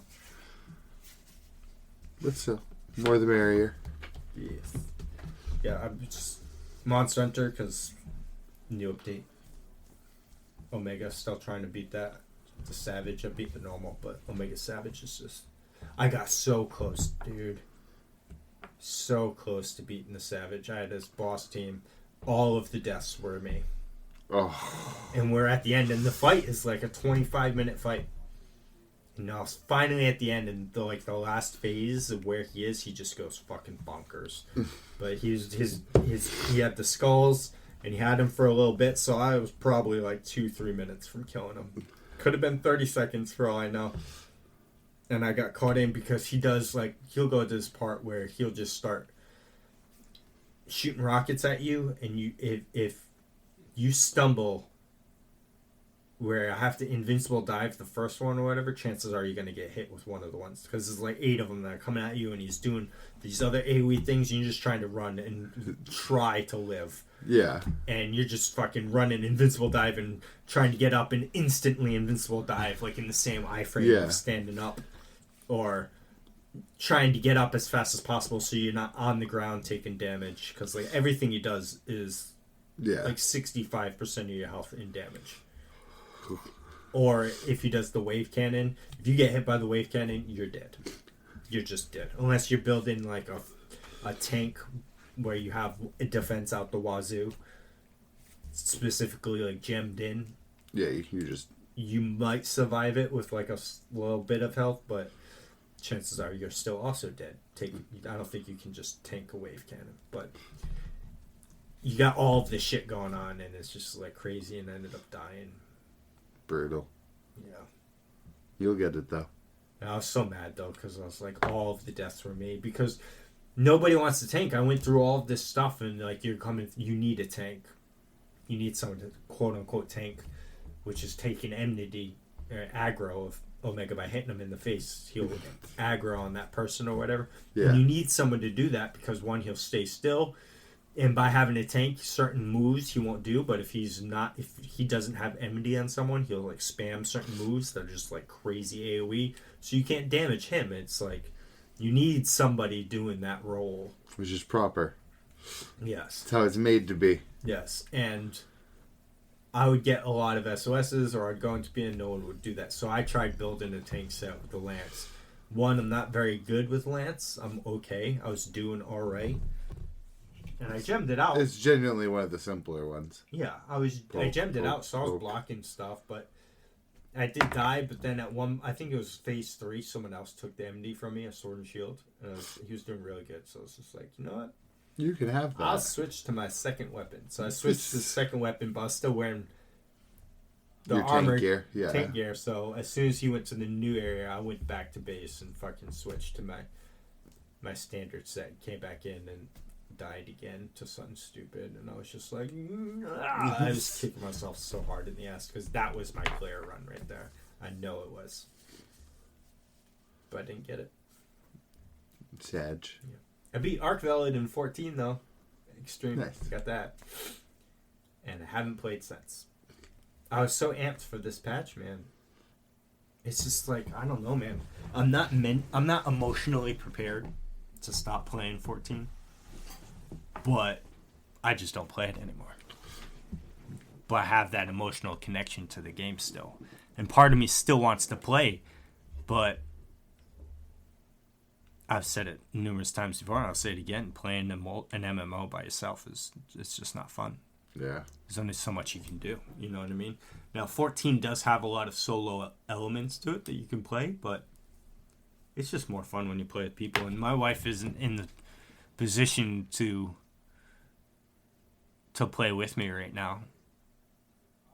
And I should also not be in the position to where I should play while she's around, because like, so she breastfeeds, so she puts my daughter to sleep. Yeah. Obviously, I can't do that. She, the breastfeeding puts her to sleep. So like, maybe my wife gets like a half hour or so after my daughter falls asleep, where it's both of us awake before I go to bed. And if I go to bed, she doesn't stay up. Even if she's not tired, she'll come to bed and she'll play on her Switch in bed. But she has zero interest in sitting in the living room by herself. I go to bed, she comes to bed with me. And before that, it's like the kids are up and she doesn't even like me playing games to where, like, if something I can't pause. Yeah. If she needs help with something, or... So it's certainly not raiding. Yeah. Or just even doing a dungeon. Yeah. In 14, you know what I mean? Monster Hunter, it's like... Yeah, Monster Hunter's kind of like that too, where it's like I can't pause Monster Hunter if I'm fighting a monster. Like, Omega would be the only thing that I'd be like, okay, I'm in this, I have to... If it's just a normal monster, I'll just run to the next area or something while they're fighting it, and it's just a normal monster. Who cares? Or if I'm solo farming it, I'll be like, okay, I'll just run over here quick. And I got all the time in the world to kill it. But Omega is like, you're on a time limit, there's GPS checks and shit. You gotta be like, you're in it and in it. And that's why I play a lot of, like, Expedition 33. Okay, it's on my turn. I just don't input an ability. Age of Wonders. Age of Wonders is a huge one. The whole thing is all... I can stop at literally any point. I can just put the controller down and the game stops there. So I've been playing a lot of those kind of games. So I don't really have the time for an MMO. But I'm so attached to it. I have a house, and the second I cancel on my sub, that house is deleted immediately. Damn. So, and I've had that house since Heaven's Ward. Yeah. So 2013, 14. So 11 years. Brutal. Been playing later than that. Heaven's Ward, I think, came out in 14, 15. Because I think the game itself came out in 2013. Yeah. Realm Reborn. That sounds about right. But anyway. So it's like, there's things I want to do in it, but my gear is so... I've never been this far behind in tomes since A Realm Reborn when I first hit level 50. Damn. Yeah. It's bad. So even trying to get my Arkveld clear in 14 was rough, because a lot of the parties I didn't meet the item level that they were asking for just even joining the party finder. So I was literally the minimum idol. It asked for 740. I was 740. Damn. I could get into the fight. That's it. So I don't know. This, like, I have no interest in raiding right now. I know I just don't have the time for that. But, like, if an extreme trial comes out, I want to do that. If 24-man comes out? Yeah, the 20...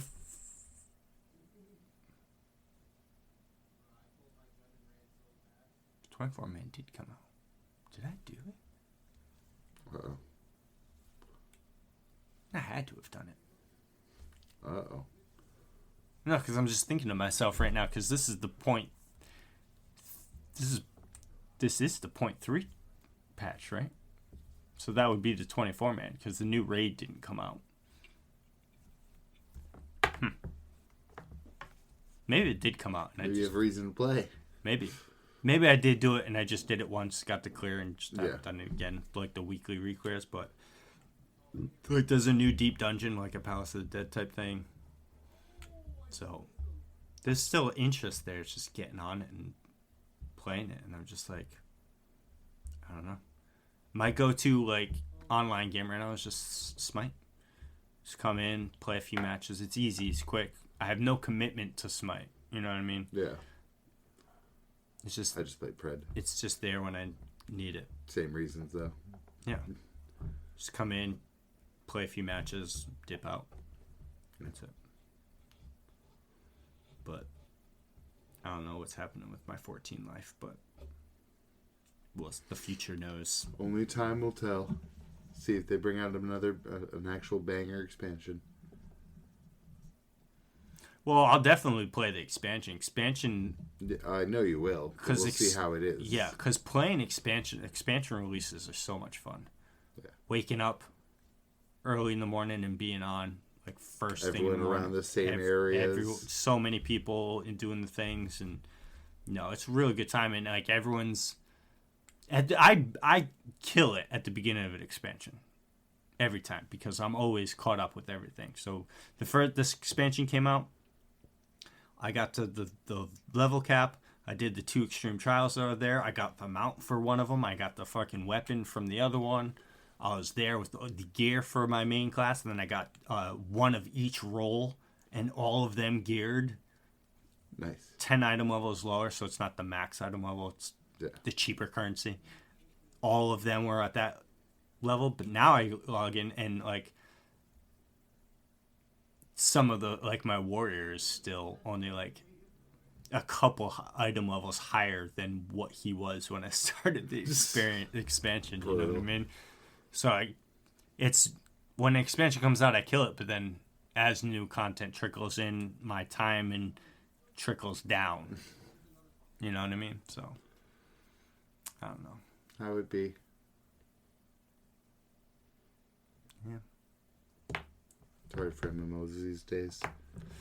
Well, especially one that's like Dawn Trail was already not doomed to fail, but it was already coming doomed off of Endwalker because Endwalker was so important to the player base and meaningful because it was the culmination of the whole story from A Realm Reborn all the way to Endwalker. That was the end of the Crystals saga. The end of the Hydaelyn Zodiac Ascian saga. But apparently Ascians were in the last cutscene of the newest story, which I'm not surprised. Well, because there's, which we knew, like that the hardcore lore people already knew that was going to come eventually, because there's like 4. I haven't beaten story yet, so I haven't seen this cutscene. The cutscene you see them, there's like 4 Ascians still alive that we haven't killed. So there's still some to deal with, but it seems like they don't, like their plan has anything to do with the other Ascian plan. It's like these are just happen to be Ascians that have ulterior motives so that they can just be like, all right, let's get rid of these fucking Ascians and just move on to whatever the new thing is. Because they're starting to build up the next 10-year cycle or whatever long story there are. So the next saga. So they're trying to be like, build that up, and there's no way it's going to be Ascians. It's just not. That'd be really stupid after ending the last saga at all. Well, especially because they're unsundered. So, I mean, they're sundered Ascians. They're not the unsundered. The 3 unsundered were just infinitely more powerful, more threatening, and more influential. So, absolutely. But yeah, it's a tough one, because you play a game for 12 years. It's like all the WoW captives, you know what I mean? Yeah. It's like, but that's the key word, captives. Mm-hmm. Yeah, I'm aware of it, especially the WoW ones, because some of them have been playing since 2004 is when WoW came out, 2006, 4, 6. So imagine that, 20 years. Been on it 12. Doing the same kind of content cycles. Yeah. With less patches, because we've had consistent patch releases for a while now, for forever. But WoW just throws it out like, oh, here's an expansion every like 3 years or whatever their release is. I don't ever hear of like. There is content patches. I just don't know how often. Yeah, neither do I.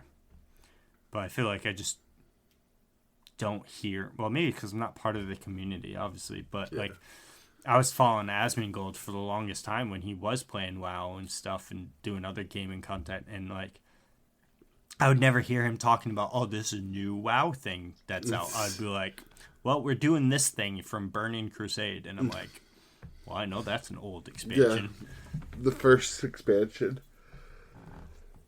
So, I don't know. Maybe I'll drop my emotional baggage. It's waiting. But that's going to be a tough one. That's to be your devil on the shoulder. It's so good. It's going to happen eventually. It has to happen eventually. And because there's no way I plan to be playing this for the next another 10 years. So, no, we'll kill it. Final Fantasy 17, the next MMO. No. A realm rethought. I hope that Final Fantasy does take notes from Expedition 33, though, and makes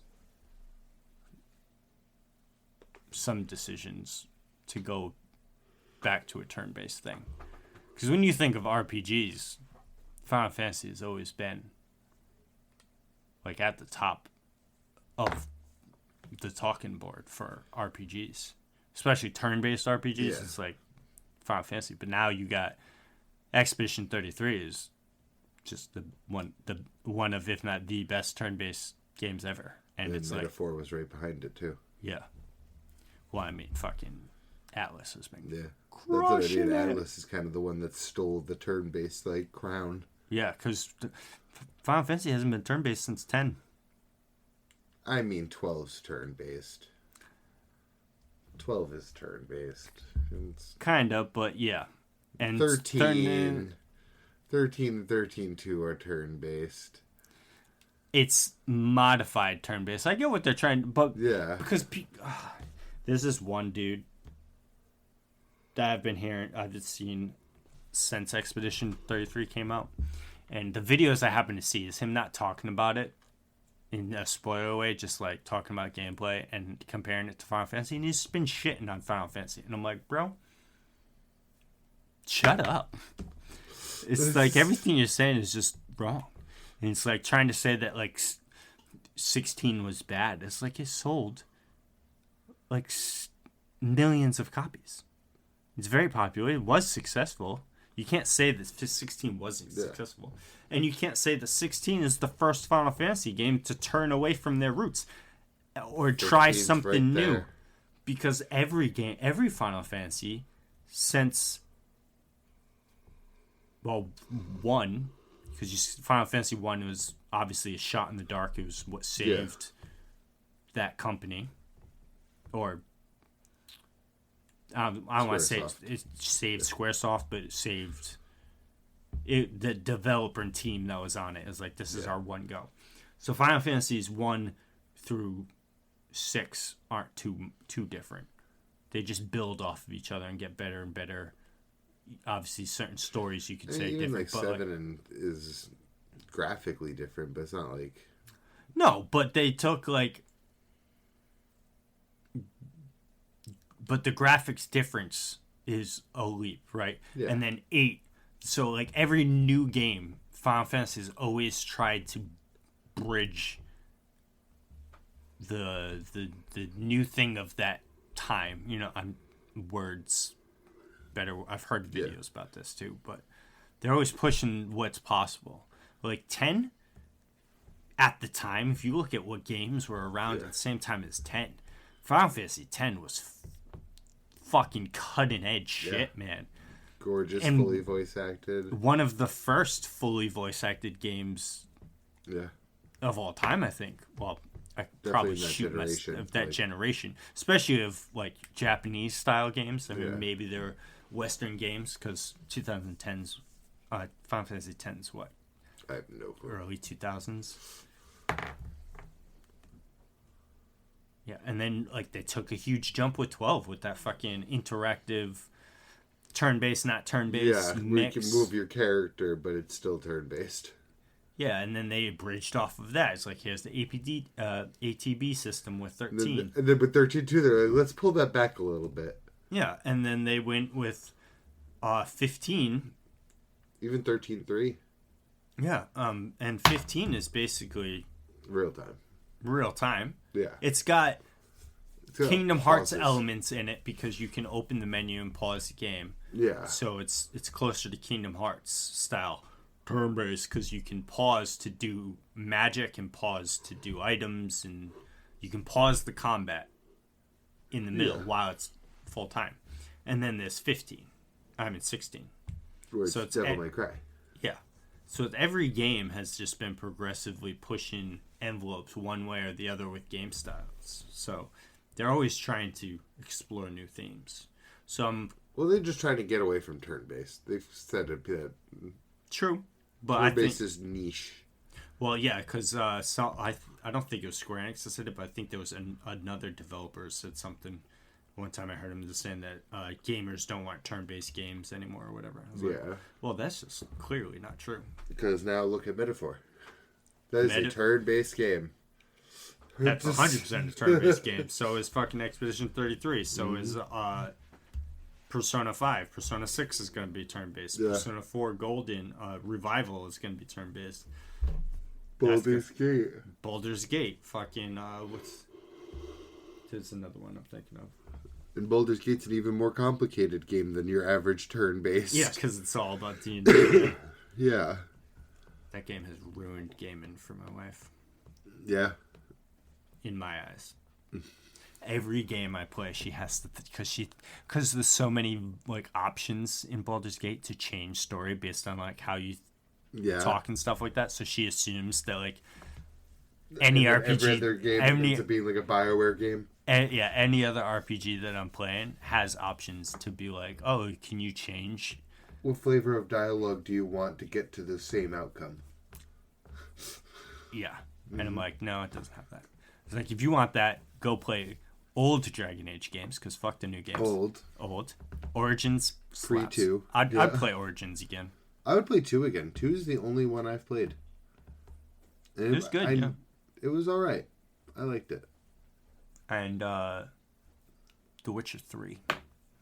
That game's still a masterpiece. I That haven't game's played The Witcher 3. so fucking good. So good. Because that's the thing where your actions do 100% change outcomes of everything. And side Like quests actually have narrative. Yeah, you can... Instead of go fetch me my carrots, Yeah. O warrior of light. You can have a completely different game than me. And of both of us playing The Witcher based on your decisions versus my decisions. Because, like, even just the first, like, that game's the same thing. It's like, okay, here's an area. There's an overarching plot we're working to help, like, in the first area, this Baron dude. But there's, like, 17 steps in there. And each one of those steps, you can choose different options so that by the time you get there, I think there's 4 or 5 different endings to just that storyline that you can get depending on what you do. That's how you do it. And then how that ends can determine certain other characters, living or dying, to come with you either later. Like, there's one of the first romance options in the game. You can just do it incorrectly, and it ends with just her dying. Damn. Or if you do it in a different way, she ends living, but then she goes back to Kaer Morhen, and she's there much, much, much later in the game to help you fight some dudes when you're being invaded there. So It's like, that's an extra helping hand that you could have potentially lost because you chose the wrong speech dialogue. Definitely reminds me of like actually good BioWare games. Dragon Age 1, Mass Effect 2. I believe there's also potential if you choose wrong stuff, you can get Ciri killed. Damn. Which is fucking wild. I know there's a bad ending, and of course I got the fucking bad ending. Motherfuckers. And the music is amazing, and the game looks gorgeous, especially for it being I think it's 2016 or 17 when it came out, and it still looks fucking grade A. Wagyu beef. Someday. Oh, and Geralt's beard grows through the game. I remember when BioWare characters used to be covered in the blood of everything when you go to have conversations or look through your menus. The Expedition 33 is like that too. If they drop to low health, they'll get covered in blood. Nice. And if you heal, my son says your characters are dirty because it's not super red, so it looks like it could be mud. And it's funny because this all heal potion that you can have. You have like up to 4 of them in the overworld, and it just heals everyone to full. And it cleans them off too. So nice. He's like, you gotta clean your characters. They're dirty. It's like, oh, okay. And you do that in Kingdom Come also. Yes. I remember the menu where it's like, you're as clean as a trough can get you. I need to play that again, but I'm so worried about it because I was struggling with combat already, and now I'm gonna go back to it, and I'm just gonna get my ass beat by fucking a random mugger on the side of the road. I just want Capcom to fix the PC performance of Monster Hunter so I can get it on PC and play it again. Well, especially because you're playing on a laptop, and that's definitely not going to be able to handle it. Big sad. Yeah, you definitely run issues there. Oh no, I mean, it hasn't had trouble in any games yet. I haven't tried on anything cutting edge. Well, I mean, if it can handle a predecessor, not that predecessors... I mean, but it's an online game. It's a good enough looking game. It's on Unreal of some kind. I'm assuming Unreal 4. Or 5. Unless it is Unity. I don't think it is Unity. I think it's Unreal. It could be on 5. I doubt it's on 5. Smite 2's on 5. Nice. But, like, if you're in a lobby with 9 other people, so, like, I feel like if you had some issues, you would feel it in your matches. Yeah, and I don't lag at all. Especially if my charger's in, I don't lag at all. So it runs it pretty well. I just don't know. You haven't played any AAA games on it, right? No. I'd have to really think about it, but no, I don't think so. Because I feel like that would be the true test of power age for your laptop, you know? I don't think so. I mean, I played Hunt, and that's also a pretty visually nice game, but it's not the most rendering in the world. Tarkov, Dead by Daylight, but the Dead by Daylight's an indie game by comparison. No, I haven't tried anything too intensive. Path of Exile. Path of Exile does actually test my computer sometimes. I have when you have a lot of fucking enemies on the screen. Yeah. And that game is big. That game is big. I didn't realize how much of my fucking memory that shit was taking. How many gigs? It's like 130 gigs. Oh, Jesus. That's a lot. But I could at least try. Fix the performance, Capcom. Yeah, I'm good on games right now because I got Expedition 33. I'll beat that soon. And there's a new DLCs coming for Age of Wonders in like 2 weeks, and I'm sure Revival for Persona 4 will come out at some point. That's like the next game that's releasing that I'm gonna play. Borderlands 4, Monster Hunter again at some point, whenever Slay the Spire 2 comes out. I think they said next year. Gogmosios is coming next. Smite. What the fuck? Monster Hunter. So let me know. I'll get back on. I was so into it. It's good. Big sad. Well, hopefully things work out. But that's been the Dukes of Weebdom. Yes. Take care, all. Peace. Hope you enjoyed it. We'll see you next week. Goodbye. Goodbye.